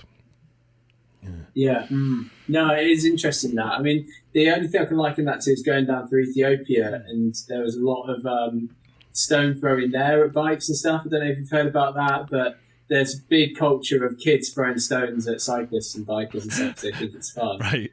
We didn't really get much of it at all because I think people are just generally shocked, they just can't make out what you are. Yeah. And there's some parts of the world these things have just never been there. People would ask what side, who was driving, and things like that, and they would think the engine was in the side. When we broke down in Ethiopia, but we had to get lifts on the back of the truck, and had all these Ethiopian guys try and help us, and they all ran around the sidecar and left me to lift the scooter by myself. And obviously, the sidecar's just a tin can; it's all it is. So I was breathing into a paper bag somewhere. They're looking for a steering wheel in the sidecar and stuff like that. So it's funny. I'm looking at the rig now. I've just moved across onto Instagram, and I'm looking at that picture of you at the equator in Kenya, where you stop next to the equator sign. I'm just looking at that. The sidecar is literally packed to the gunnels, isn't it, with kit? You can see the wheel on the top and everything. That is mint. Brilliant. Yeah. Right, well, Ridiculous. that's us done all the clan questions over on Patreon, so we'll move across onto Instagram. So your guys' Instagram is just the Sidecar Guys, isn't it? At the Sidecar Guys? Yeah. Yep, lovely. At the Sidecar Guys on everything. Brilliant. Yeah. Well, I'll leave, folks, if you're listening to the podcast, check out the show notes, and there'll be links to your website, all your social media, everything like that, and any links that you've got to any of the charity stuff or the adventure travel, the armchair, festival that you've got going on. Well, I'll put all that. You can give all that to me later on, and I'll whack it all there. Same on the YouTube. If you're watching the YouTube video, folks, check out the description. It'll all be there. So, over on TeapotOne Insta, first question, Zedra. For the guys, except for the amazing Adventure Festival stuff you guys are doing right now, what have you got for any other crazy plans or thoughts for the future? Ooh, yeah, so, well, we kind of touched it before. We did some sidecars. Yeah. We definitely want to do a smaller project with sidecars that's going to be in some way linked to the kind of stuff we've done before. Yeah. So, we really enjoyed having a focus for the trip because it took us to places that weren't like hostels full of other travellers. Like going and meeting modern savoury charities in different countries around the world was really great because we learned about modern savoury. Uh-huh. But it was also really great because we just like hung out with local people and talked about what was going on in their jobs rather than like us travelling through their country or whatever. So I think it's a really good way to travel in general. So from a salvage point, I definitely want to do something like that. But also it's good because it's interesting and fun and everyone learns a bit and stuff. So we'll do something along those lines again. It'll have like a backstory to it, and then we'll go off in a sidecar and find something to research in some way. Awesome. Yeah. So a bit smaller. The charity, the modern slavery charity you did it for, tell us a bit more about that. What got you in? Well, not into, but what brought your attention towards that and made you think, right, we want to do something for it? So we did kind of really just stumble across it. So kind of what I sort of mentioned earlier, but right at the beginning about like the sort of Calais migrant crisis and that sort of stuff. So that sort of opened our sort of horizons to like, basically, we looked at that scenario, the fact that people were sort of being painted in a bad light, and we just thought, we don't really see that ourselves. We see people who are desperately trying to cross a border because they're desperate. Yeah. And then, so we kind of thought they're being painted in a bad light. And then when we looked at it and opened it up a bit, we noticed that there were a lot of sort of stories being put out of just different countries being painted in bad ways. And we then didn't really agree with that. So I guess the first idea was to go through as many borders as possible in the most ridiculous way we could think of, scooting the sidecar, and show that it didn't really matter which side of the border you sat on. People were usually just the same, or probably would be just the same, just as friendly, regardless. They might have their weird ways, but that's part of the fun, right? Yeah. And then so as we sort of were doing that as a focus, we thought, well, we can potentially channel this into sort of a fundraising thing as well, and we like the idea of the charity challenge and give a bit more of a direction.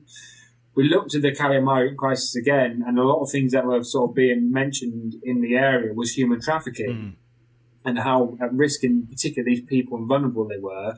And the most likely outcome of human trafficking was modern day slavery.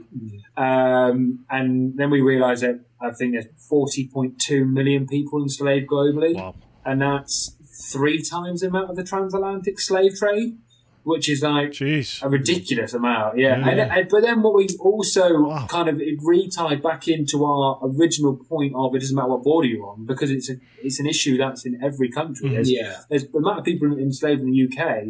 You can Google it, and you can find it in. I mean, we're in Oxfordshire.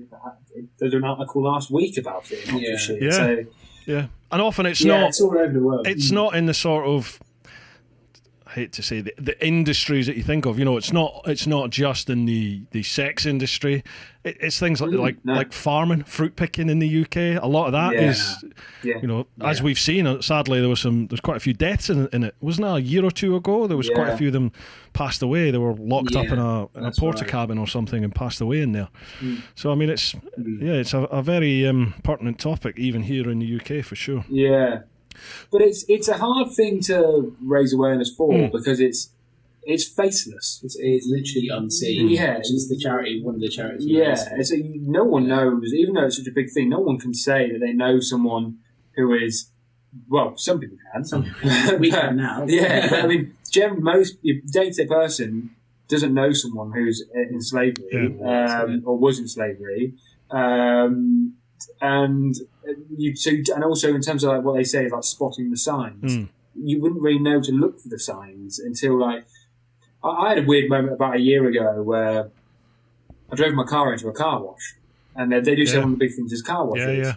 I mean, I'm not saying this particular car wash was doing.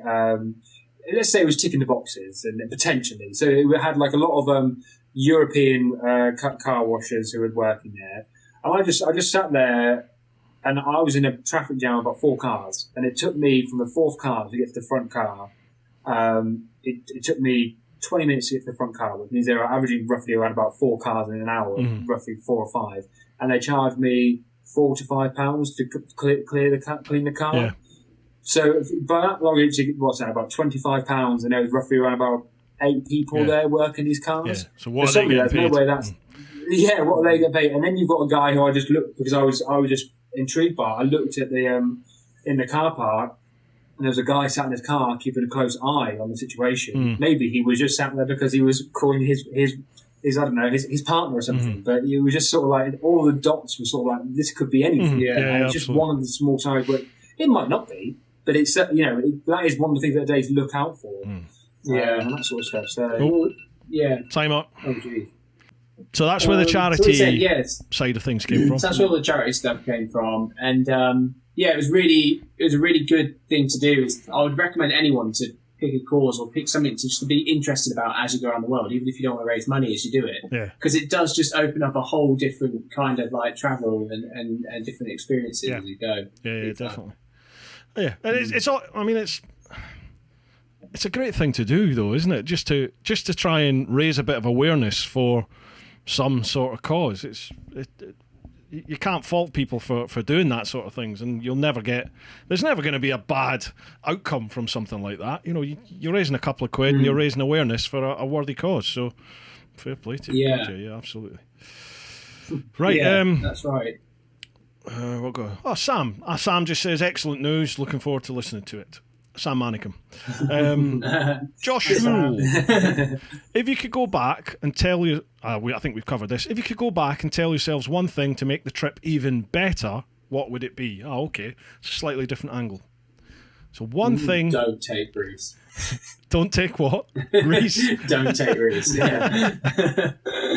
So how do you think... Make it even better. How do you think that would go then, travelling solo? Would you ever think about that? Obviously, you wouldn't go on a... Yeah. Well, you could, I suppose. I would think about it big time, yeah. I don't know. It would be different. Yeah. I think we definitely pushed ourselves to do stuff that we wouldn't have done on our own. Yeah. I know, like, I've definitely done wild camping experiences with Reece that I wouldn't have done on my own. I'd be like, sod that, I'm just getting a B. Because it's just like, because you can sort of say, oh, don't be such an idiot, when really you're thinking, let's get the hell out of here. And you're saying that, don't be an idiot to each other. And you kind of accidentally talk yourselves round. Yeah. Because you'll do that thing where you've kind of got to factor in their opinion. Yeah. And then eventually, you both just kind of are both thinking it's a bad idea, but you don't want to be the one to say it's a bad idea. Yeah. So you both just kind of say, it's a but at the same time, if you ask me, do I think it's probably more challenging in a lot of aspects to go solo than as like with a partner in travel? Without a doubt, I think to do that is very different. You've got to be a particular kind of person to do it. I've never done it as such, but I know.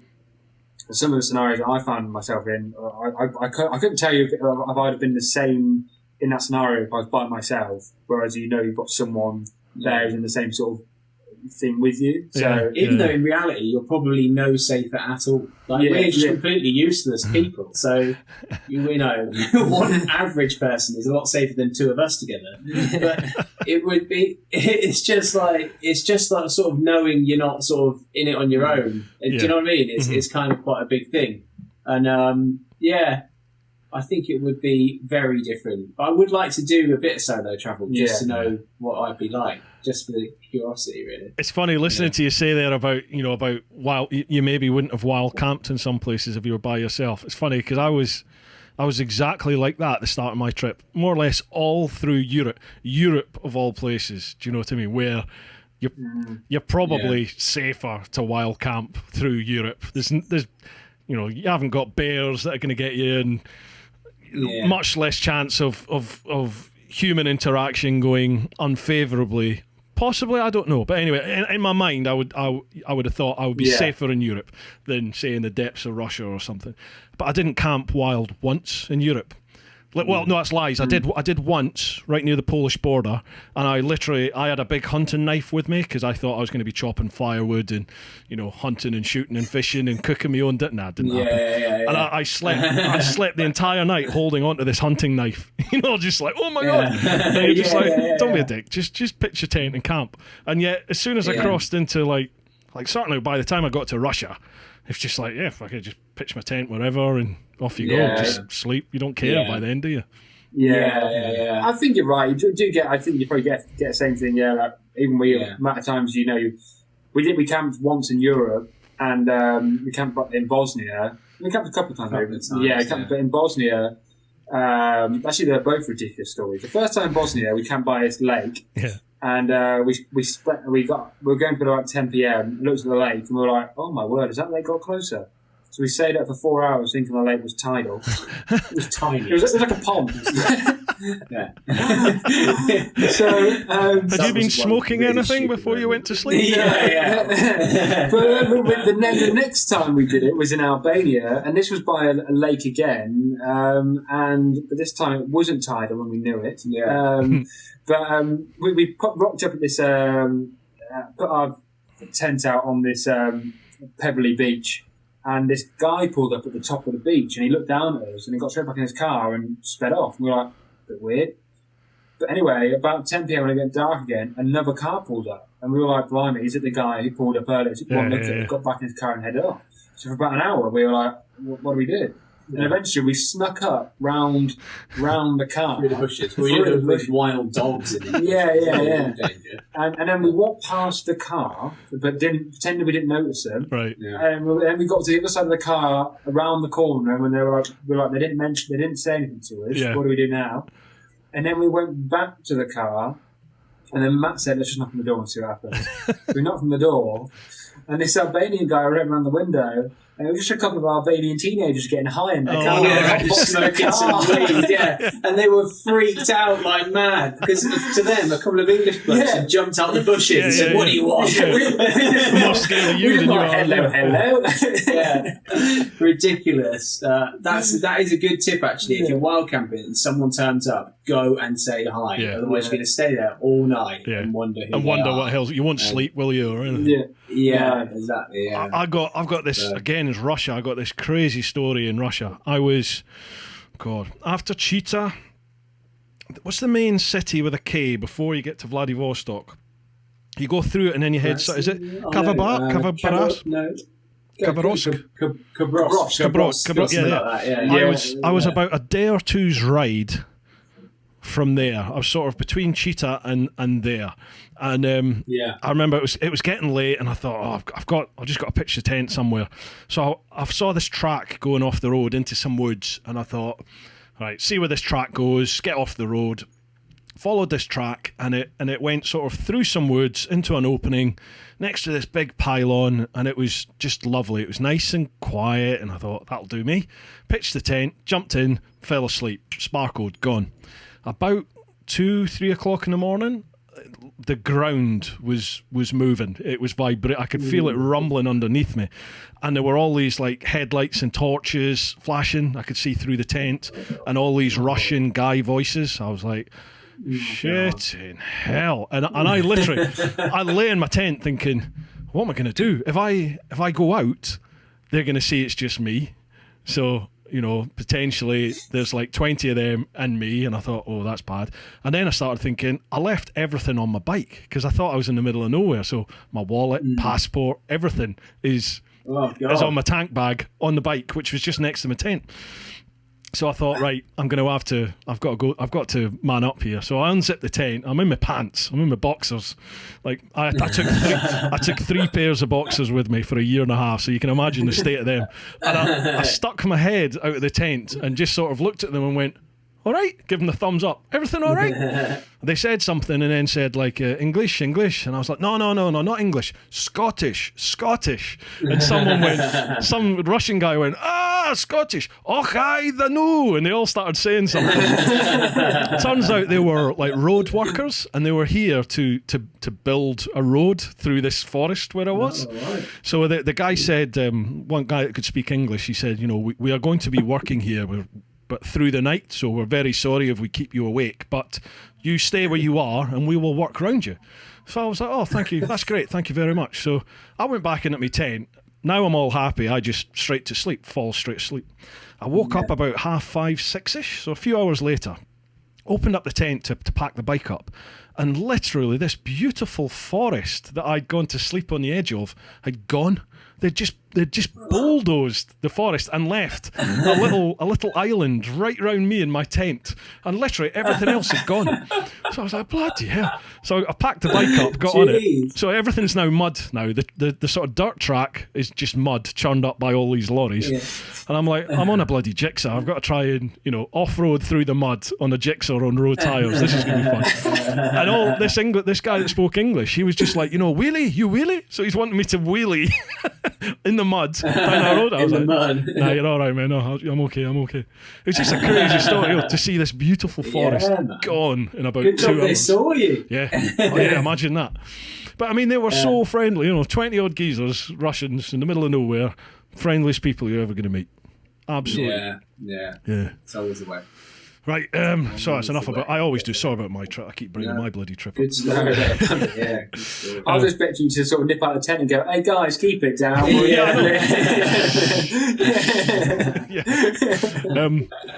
we got here? Dave Gilligan, 1981. How much inspiration did they get from?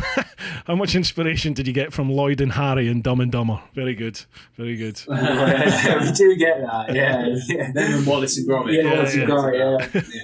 We did try and get a sponsorship from Wallace and Gromit at one point. The guys that created. We sent them an email. Didn't hear from them, but we did try. Well. Should have tried them. Well, I've just thought of this because I've seen it here. Have you done anything with the English Electric Motor Company? Have you been approached by them at all? Have you got any experience of electric bikes? No, I haven't got any experience of electric bikes. I wonder if there's an electric sidecar outfit. Wow, Ural were developing an electric sidecar out in the States, and it was going to do something that they've made like a prototype. Yeah, I don't think they're going to develop it. They were keeping an eye on it. So they started developing it last year or the year before, and we were thinking, we're your guys to do a competition on that. Surely they want to. I'm flying that flag for the normal electric bike. It's like, if only there was someone that would be willing to ride one around the world. Exactly. But no, I think it's got great capacity for it. Bang a load of batteries in the sidecar, off you go. Absolutely. So, Initially, I thought, it's the extra weight and the resistance; it would zap the battery. But you're right. There's so much more real estate to facilitate the batteries, isn't there? Interesting. Cycles are just empty tin cans, so just fill a load of it up with battery. You're away. Well, we'd be up to giving it a go. It's a good idea, Jim. Alec, English Electric Motor Company, he's before he got into electric, he was a custom bike builder. So now he's moved into electrics. He still dabbles in customising a few electric bikes and tweaking them here and there and trying to increase battery capacity, range, that sort of stuff. Might be worth dropping them a little line. In fact, I'll put you in touch with them if you want, because I seen. Are you at the Overland event this year? You are, aren't you? Yeah. I think they're at it. I'll drop them a line and say, get them to come and say hello to you guys. That'd be interesting. Yeah. Are you coming this year, Bruce? I was supposed to be, and then it was all looking a bit ropey as to whether it was going to happen. And I had a tour planned because I do tours as well, predominantly to Spain. So I had a tour booked in then when I didn't think it was going to happen, and then obviously COVID's really reared its head again over there, and that tour's now been cancelled. But I'm now away doing something in the UK over that weekend. So the long and short of it, no. Sadly, I do like it. It's about the only sort of event outside of the bike shows that I really do, and I really enjoy the Overland event. It's a good friendly weekend, isn't it? Yeah, it's good fun. Good laugh. Yeah, it's a good one for sure. I tell you what, well, we've got a couple more questions on Instagram, but I'm dying to hear about your Armchair Film Festival. So let me have a quick scout through these questions to see if anyone brings it up. Loads of questions, man. It's brilliant, isn't it? I love the format of just throwing it out there to people, because you never know what folk are going to ask. The only trouble is sometimes I get all these questions in my head that I want to ask you about, and sometimes you get sidetracked with a whole load of other things, and then you finish the whole chat and think, I didn't ask about this. So I tell you what, let's bring up the Armchair Film Festival. What is it? How did it come about? And how do you get involved?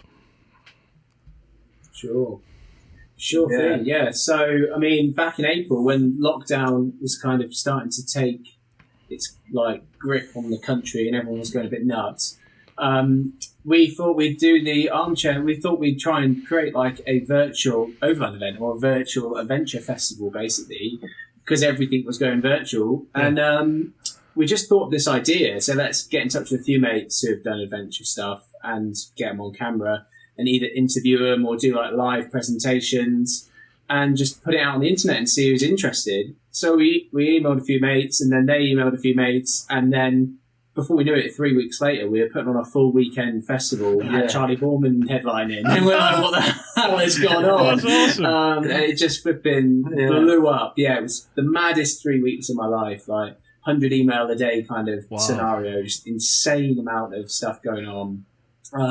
And it just blew up, and it went amazingly well. We had 20,000 people watch the stream, and seriously, ridiculous amount of people. Not at one time, over the weekend. It was about 1,000. It peaked at 1,000 people at one time. That's fantastic. When Charlie and Claudia were on, which was mad. Yeah, and best of all, we raised just shy of 10 grand for the NHS Charities Together Fund. So fantastic. It was good. Good on you. Yeah, so it was a good weekend. Yeah, we raised more money for charity that weekend than we did going around the world on a scooter in Sidecar, which was ridiculous. So we should just thought of that first. Well, it can only go from strength to strength. Yeah, no. Brilliant. Yeah, hopefully, man. We're doing more stuff with it and doing monthly film nights and stuff, So. Yeah. Well, it's kind of... we kind of looked at it. I mean, we wouldn't have done it if it weren't for COVID, really. But then... it's we kind of think that there's probably scope to continue it even after COVID. It's one of them things. Definitely, it's certain people seem to really enjoy. They love the fact that it's live. It's it kind of captures that sort of anything can happen. Yeah. I think it's fun as well. It keeps us on the edge of our seats as well doing it. And it's that's great. And then Matt's done these film nights, and then. Yeah, we'll see. Some real films on as well. Yeah. Proper Netflix quality films, which has been really cool. The quality of stuff is amazing now, isn't it? Yeah, it's mad. What people are producing just in the living rooms with a Mac or whatever, it's mad. So, it's been really good. This month, we've got one going on. I'm not sure when this is going out, Bruce. When's it going out? This one will go out on Wednesday. Yeah, on Wednesday. Yeah. So this Wednesday you saw us on Monday night. we had a good time. Yeah, so we're doing Reece's short film that he's made about London to Cape Town on Monday night, and then we've got the big festival in winter. We're doing 27th to 29th of November. We're doing another big proper festival. We'll get people on and have chats and stuff. Yeah, it's been so much fun. Yeah, it's just a good crack. So. It's a good thing. I mean, I imagine that you. When you sort of come back from a trip, it's kind of finding your place, kind of in direction of where if you want to continue in this sort of, I suppose, niche field to a degree. And it's kind of put us nicely in a position where we feel that it's something we can continue with. I was going to ask. So it's quite nice in that respect, and it gives us some sort of work on, as well as doing our own ventures and sidecar stuff.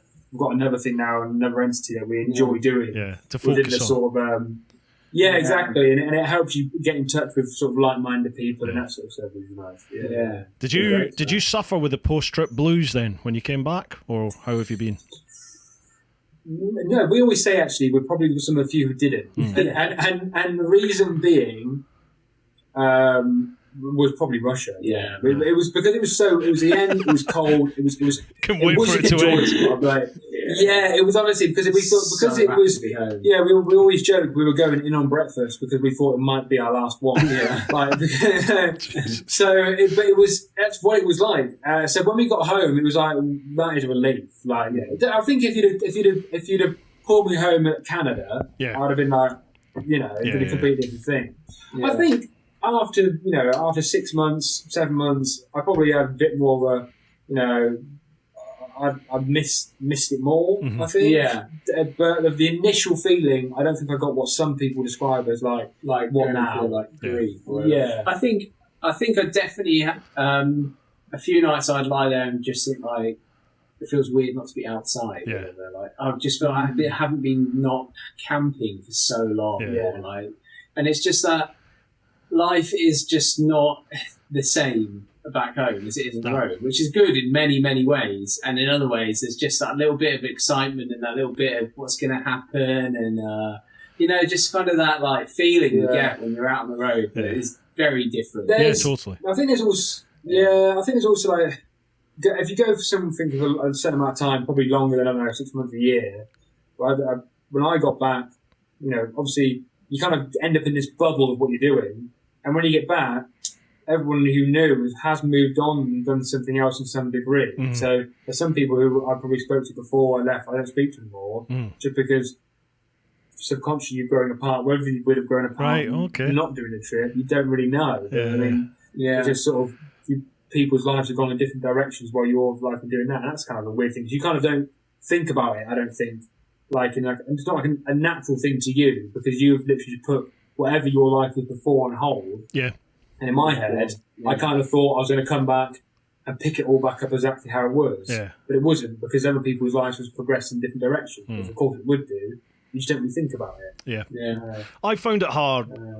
Mine was almost not the opposite of that, but for me, I kind of felt like my whole world had changed and I had changed. But everyone, when I came back, everyone else was just the same. They hadn't. Yeah. And it's just, everyone still had like certain mindsets and opinions of countries, of people, of scenarios, which maybe I would have shared beforehand. My opinion on it totally changed, because like Russia, for example, for me, I grew up sort of in the 70s, 80s, 90s, right through the Cold War. Russia's the enemy. Russia was the enemy. Yeah. You know what I mean? It's just like they are what you need to look out for. And everyone was telling me about how bad Russia was going to be. People who'd never, ever been there, never been on a trip, you know? And you listen to these people. Yeah. And then once you go somewhere and experience it, and you see that they're actually some of the nicest people on the planet. And that was the same everywhere. South America, Central America, as parts of Africa. People are just so nice. And my opinions totally changed about a lot of things. And I'll come back, and it was almost uncomfortable to be around people who perhaps I might have had the same opinion about certain things beforehand. And you're like, it's just, you need to travel. You need to get out there and meet these people. No, that's so true. I really think that as well. Like, as many people as we can get doing this kind of stuff, I think the better for the world. Yeah. I know everyone can't, but it's great. And doing this sort of stuff and giving those opinions to people as well is great. I think I agree. I got home and so many people were just doing the same, and even like getting home, got back and was like, "Mum, I'm back, by the way. Hi." Sorry, like just like weight on me, hand and foot. I'm back. And it's like, and behold the great adventurer. Yeah, exactly. Yeah, you just sit home and you just crack on with life again, and it is kind of weird just to return to that normal life. But I think for us, because we were kind of like got ourselves into this kind of like adventure-y scene and stuff, there was lots of people to chat to where you can kind of like, they have like been there and done that. I know it sounds so cliche and a bit like wanky to say like, you weren't there, man, you don't know, but like it is, you do have to go and do this kind of thing to understand like what it's all about, I think, in some ways. What a really big help for me was one of the first sort of people I spoke to. Well, I was sort of interviewed by, if you like, when I got back. I'd been back for a while and was just didn't know what the hell was going on. And Nathan Millward contacted me and said, you know, I want to write a piece. I think he was writing for one of the mags, Adventure Bike Rider it might have been. And I think he was the editor, wasn't he, at one stage? But anyway, he said, I want to meet up, tell me a bit about the story. So I went up and spent like hours chatting to him just over a couple of coffees at the Ace Calf. And we got onto this, you know, he said, how are you coping with being back? And it's the first time anyone had ever mentioned about the post-trip blues, because nobody mentioned it before I went. No one was talking about it. So I thought I was the only one going through this, thinking, you spoilt twat. You know what I mean? You've had the time of your life, and now you've got to come back to the real world. Man up and get on with it. Yeah. And chatting with Nathan, you know, Nathan opened up and said that he'd really struggled with depression and mental health and stuff during various different parts of his trips and stuff. And it was just like this massive eye-opener to go, oh wow, other people go through this. Oh, okay, right, all right. So it's not just me. A lot of people are, and then more people seem to talk about it now. For sure, definitely, it seems to be a topic that's brought up more and more. Certainly at the Overland event, and it's nice and it's reassuring to hear that other people go through it. Yeah, definitely. No, I think you're right. I think people should maybe be a bit. I think people are aware now that may well be a part of your trip. You know, if you're away for a long time, when you come back, it can take a while to adjust, a year, 2 years to adjust and get back to normal life again. Yeah, exactly. There's so many different kinds of trips, aren't there? It's like people do this kind of stuff, and I think like us, we do like a year and a half, whatever, and then you meet people like Lisa and Simon Thomas who 16, 17 years on the road. That's their whatever, life, isn't it? Yeah, and just keep going and going and going. And Sam, so many different 8 years. Things. It's mad. I mean, imagine the post-trip blues from that one. I asked him about that. And he said, I think Sam said it was a case of he's learnt to focus on the next thing, whatever that might be. He's learnt just to focus his mind on his next adventure. It might not be for a year or two, but I've got something else coming. So maybe you guys having the festival and stuff to plan, maybe that helps. Well, I'd be fair to say now, but as soon as we got back, we straight away did think, what can we do next? We didn't want to sit on it. So I think it did help us a bit. We had this idea, which we had rolling, which we parked a little bit for the time being, but we probably will pick it up in the future. So let's look at potentially sort of sidecar tours and that sort of stuff. Is it explorable? Because it's sort of like something that people don't really touch upon, but it is actually a lot of fun. So we started working on it really quite hard, and we got quite far in the line. To the point where we were looking at a selection of certain bikes to use that we thought captured the image of like a vintage cool sidecar, almost 60s outfit that you sort of have in your head.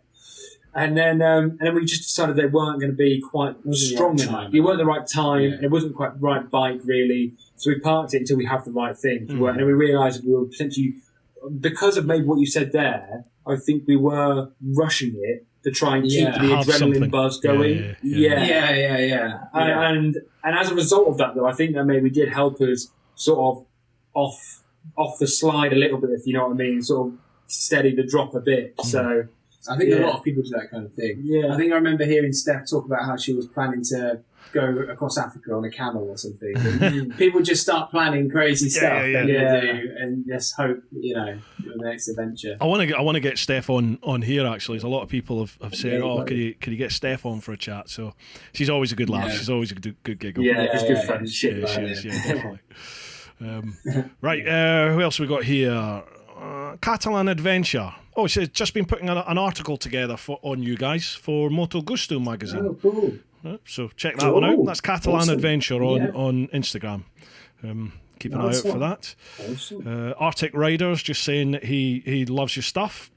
Have you met Gordon, the Arctic Rider? Gordon, great guy. Awesome. And he's such a nice bloke. Really, really nice. Never met him in person, but he's such a lovely man to speak from line and stuff. He is, man. Yeah, he's a great guy. Really, he's done a lot of stuff for charity. Right, who we got here? The Mad Leprechaun hang on, TeapotOne. That's a sidecar. You still have to fulfil your challenge. This chap, the Mad Leprechaun Mert, he got in touch with me a year or two ago, and basically said, "I have a motorcycle and sidecar. You have got to come and try it." And I've been putting him off for about 2 years. He's come and met me at shows going, "I've still got the sidecar." So it looks like it's going to happen. I'm going to have to take this. Right, that was the Instagram questions, and now we've got a couple on Facebook as well. So let's just move across there and have a quick look. Another one, Wacky Welshman, what was your highest and lowest points on the trip? Well, we kind of covered that, haven't we? Epic. Best I've done on a 125cc scooter is 3.5 day trip. Well, you kind of beat that. Yeah, you've beat that, definitely. What else? You had a few more CCs too. Yeah. What was the CC of your scooter? 279. 279, yeah. Oh, was it, right? Yeah. But then, like you said, you're carrying a big old... It flew when it was solo, man. Such a good bike in general, but yeah, we'll put the sidecar on it. I didn't quite like it quite as much. Have you still got it? Yeah, I've still got the rig. Yeah, go pick it up tomorrow, take it to the Overland event. Awesome. Yeah. Brilliant.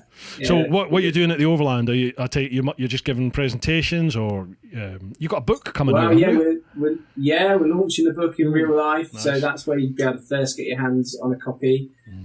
So yeah, we just finished writing that, which is exciting to have finished it and actually publishing it and stuff. Yeah. So it's cool. Give me a show, mate. You wrote it. Do you want me to show it? It's right here, guys. Fantastic. I have them right here. We've got them absolutely everywhere right now. Where's that available? Yeah. It's on the Armchair Adventure Festival shop. It's the best place. Okay. armchairadventurefestival.com/shop. Beautiful. Or you can probably get on Amazon, I think. But yeah, go on our shop. Then you get a nice signed one and a free sticker too. We've done those. Everyone, bikers love stickers, right? Honestly, I love stickers. Yeah, get some stickers. Stickers do well. Definitely, stickers do well. I'll leave links down below, folks. If you want to get yourself a bike and a sticker, they'll be in the show notes and description. Yeah. So, did you guys self-publish, or have you got a publisher on board, or?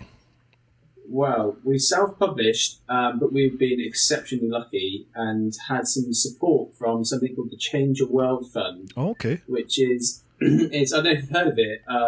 It's a fund based out in the States. It is, once upon a time it was, or it maybe still is, the charitable arm of the Overland Expo, which is like the big overlanding event out in the States. Yeah, I've seen them on Insta. And yeah, they're an awesome bunch of people. And their founders, Jonathan and Roseanne, you're right, mate. The camera just stopped. I just think the camera just stopped. Oh. The camera just stopped. Sorry, man. Do you want to check that out? My alarm's just gone off now. Right, we sync up the audio again. Oh yeah. Beautiful. Yeah. Right, let's try and seamlessly blend this in. So your book, did you guys self-publish, or did you get a publisher on board, or how did that work? Yeah, so we were super, super lucky because we self-published, but we had a huge amount of support through something called the Change Your World Fund, which is like the charitable arm of the Overland Expo, or kind of was. It was basically founded by the founders of the Overland Expo, two people called Jonathan and Roseanne Hansen, who are like the gods of the overlanding world. Like, they know everything about overlanding in any way, shape and capacity. Anyway, they founded this thing called Change the World Fund. It was founded in honour of this guy called Alistair Farland, who was on a motorcycle journey and sadly crashed. He was going from Australia and he crashed and lost his life in the States just after going to the Overland Expo. And they linked up with his family and set up this awesome fund because Alistair was all about people from our age or our generation getting out and going and doing adventures and making films about them and making other people do them. So, or writing books. So basically, that's how it came about. And these guys decided to. We met Jonathan and Roseanne. They invited us along to the RGS conference last year, and we met them there. And they just decided to support the book project. So they've funded us to get editing support and cover design and stuff and things, and also just put so much time and work into it. Awesome. They've been putting as much time and work in it as us, I think, and that's I feel so sorry for Roseanne, who did like one of the first reads and saw how many times I wrote "it was amazing" or whatever. So they've been unreal. So basically, we've self-published, but with sort of a publishing house level of editing support. So it's actually like, well, it should be a really good book because we've had all the tools of having published. So awesome.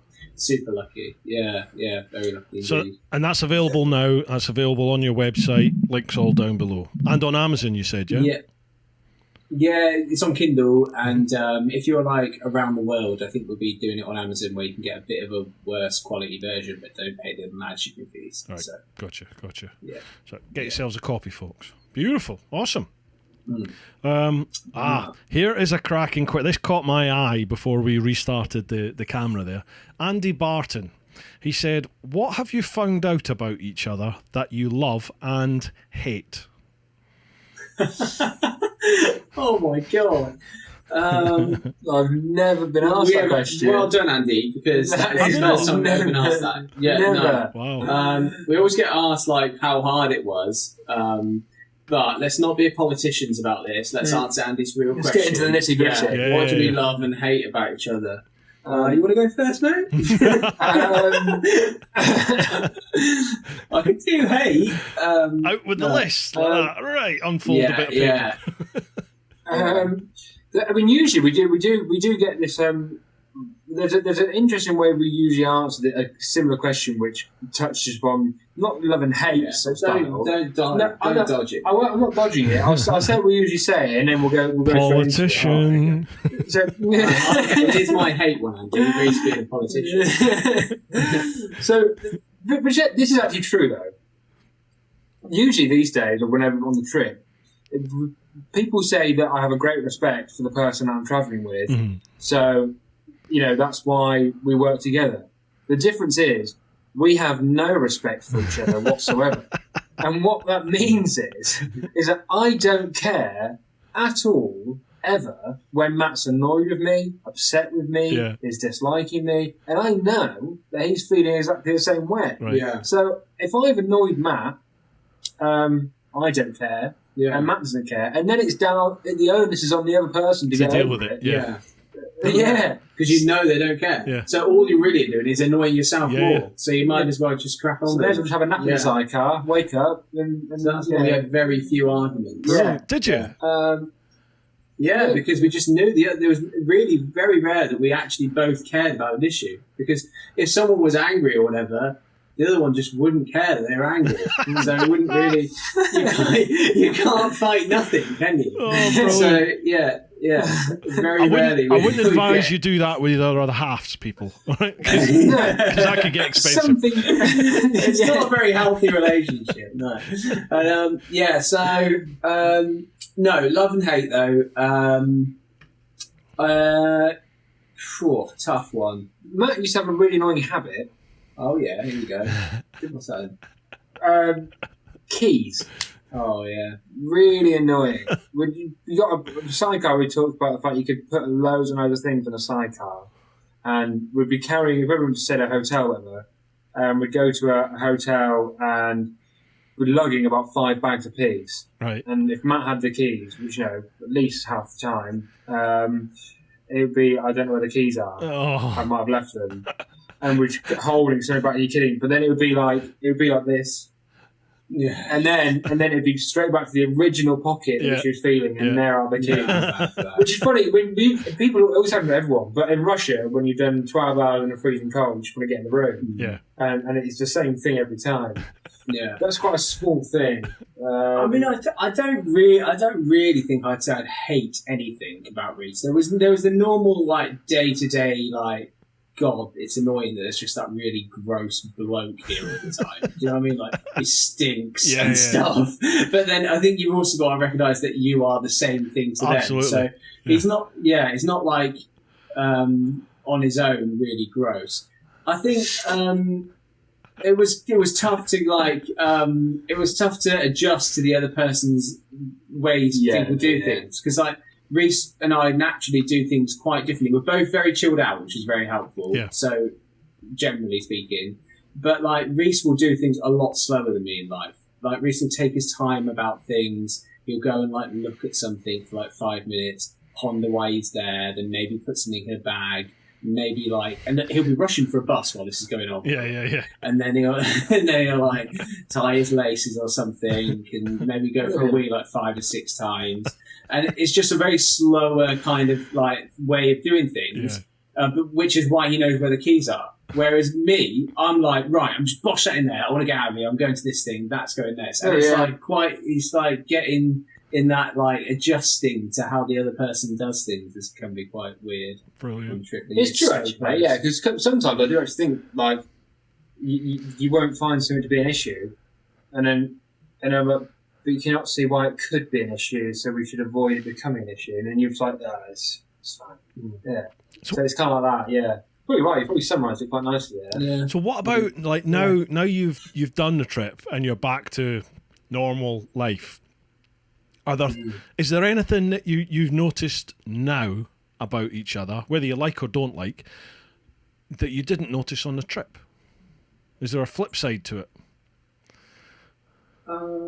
It's a difficult question to put people in that one. Yeah, that is a difficult question. I mean, to be honest, also the other thing is we do now live about 200 miles away from each other. Do you? So don't actually see each other often. I live in the northeast in Newcastle now, I'm East of London. Right, okay. Then. But I mean, to be honest, people say like about trips changing them and stuff. I don't think like we changed that much, or maybe me and Reece like changed at the same pace. Yeah. Do you know what I mean? Yeah. We're doing everything together, so it doesn't feel like. Maybe, a lot of people back home might say we changed. Has anyone said that to you then? I haven't noticed it. Like looks definitely. People say yeah. But, I mean, So like grown up. People say like we were children. We left and then came back. A little bit older children. Yeah. So you get that quite a lot. Yeah. So. Yeah, that sort of stuff. I suppose, the things that I would say changed are things that I feel like I've probably changed myself, like just like perspective and stuff like that, and that sort of stuff. But I think anyone could say that if it's a trip or just like growing up through life. Like, I don't think that's a... Or just chalking off a big challenge you'd set for yourself. I think that gives you like a different perspective on life. Yeah. Do you know what I mean? Just to say like... self-confidence, isn't it? It's like you set yourself that huge challenge and you actually went out there and you grabbed the world by the horns and you did it. And for me, it was like, I am capable of whatever I set my mind to. I've got to want to do it. It's not like I can do anything. I can't. If I want to do something, then it's going to happen. I'll make that happen. It'll happen somehow by hook or by crook. But I've got to really want it to happen. You know, for me. Yeah. Definitely. Yeah, I agree with that. Cool.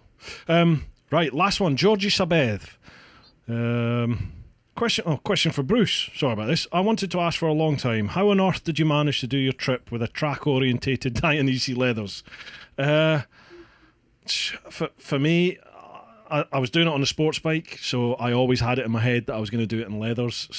And I always wore leathers beforehand, so I pretty much lived on my bike. I'd only ever ridden Gixxers. I was used to doing 40,000 mile a year, all through the year in leathers, so it's no different for me. But are they comfy, bro? At the time they were. Yeah. Now, I mean, I went through 2 sets. One set. By the time I got to the States, I'd managed to pick up a sponsor on my trip, and one of the conditions of the sponsorship was that when I got to the States, I had to go to Houston to their they were an oil company, so I had to go to their global HQ, and they were going to arrange a load of media. So I actually ended up on Fox News. Talk about divisive. Oh, right. Half the country watches, half of the other country doesn't. But the sponsor were like, you cannot wear those. Like, I don't know if you saw, but they were white 2-piece race leathers. I've seen the video. Yeah. So by the time I got to the States, you know, I've been on the road for a year and a half. I'd had dengue fever at some point going through Southeast Asia, so I've vomited and shat myself in these leathers. They were horrendous. I'd lived in them constantly for like a year and a half. So the rucksack had worn away the back, and the shoulders had worn away, the arse had worn away where I'd been sat. So they were like, you cannot wear them on national TV. So they bought me a brand new set of leathers and got them all liveried up with the logos. So it actually worked against us, because there I am, the great adventurer on this news programme, but I'm in pristine white leathers, you know, and it's like, you haven't been on the road for a year and a half, and it was, so I ended up with 2 sets of leathers, and neither of which fit anymore. I was just used to it. You just, as you touched on it, didn't you? You when you're living on the road, especially if you're camping wild, you're gonna stink.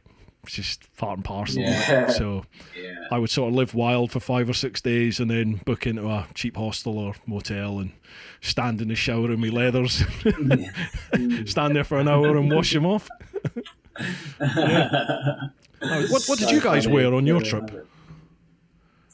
Just this, really. Yeah, well, for the first, for Africa, we were fully kitted out the whole time, all the time. God, bikes are dangerous. Let's wear absolutely everything.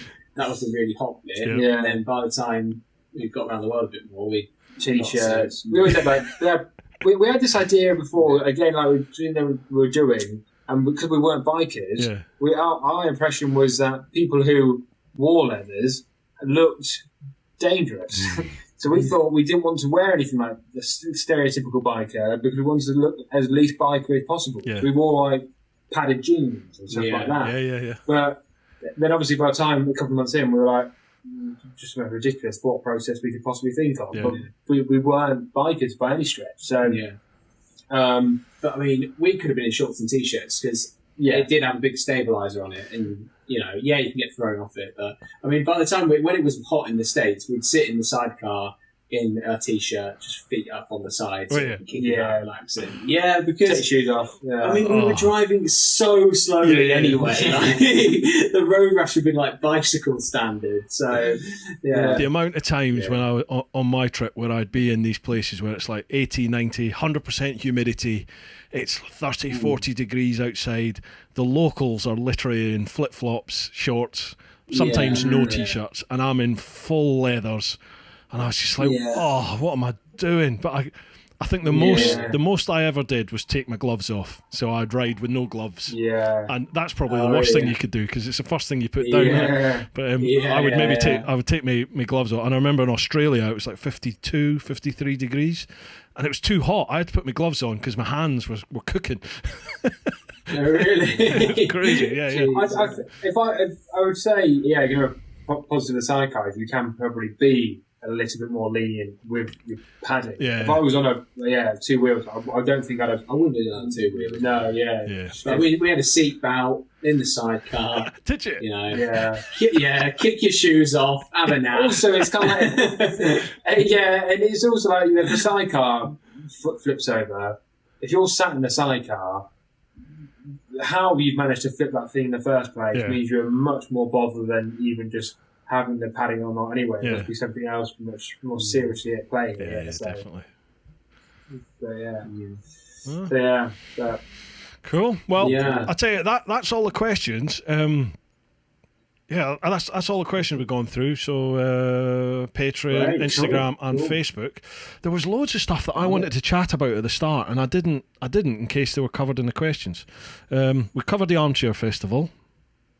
Highs and lows, that's covered. Yeah. Oh, blimey. Well, I'll tell you what, is there anything you guys want to chat about? Is there anything on your minds?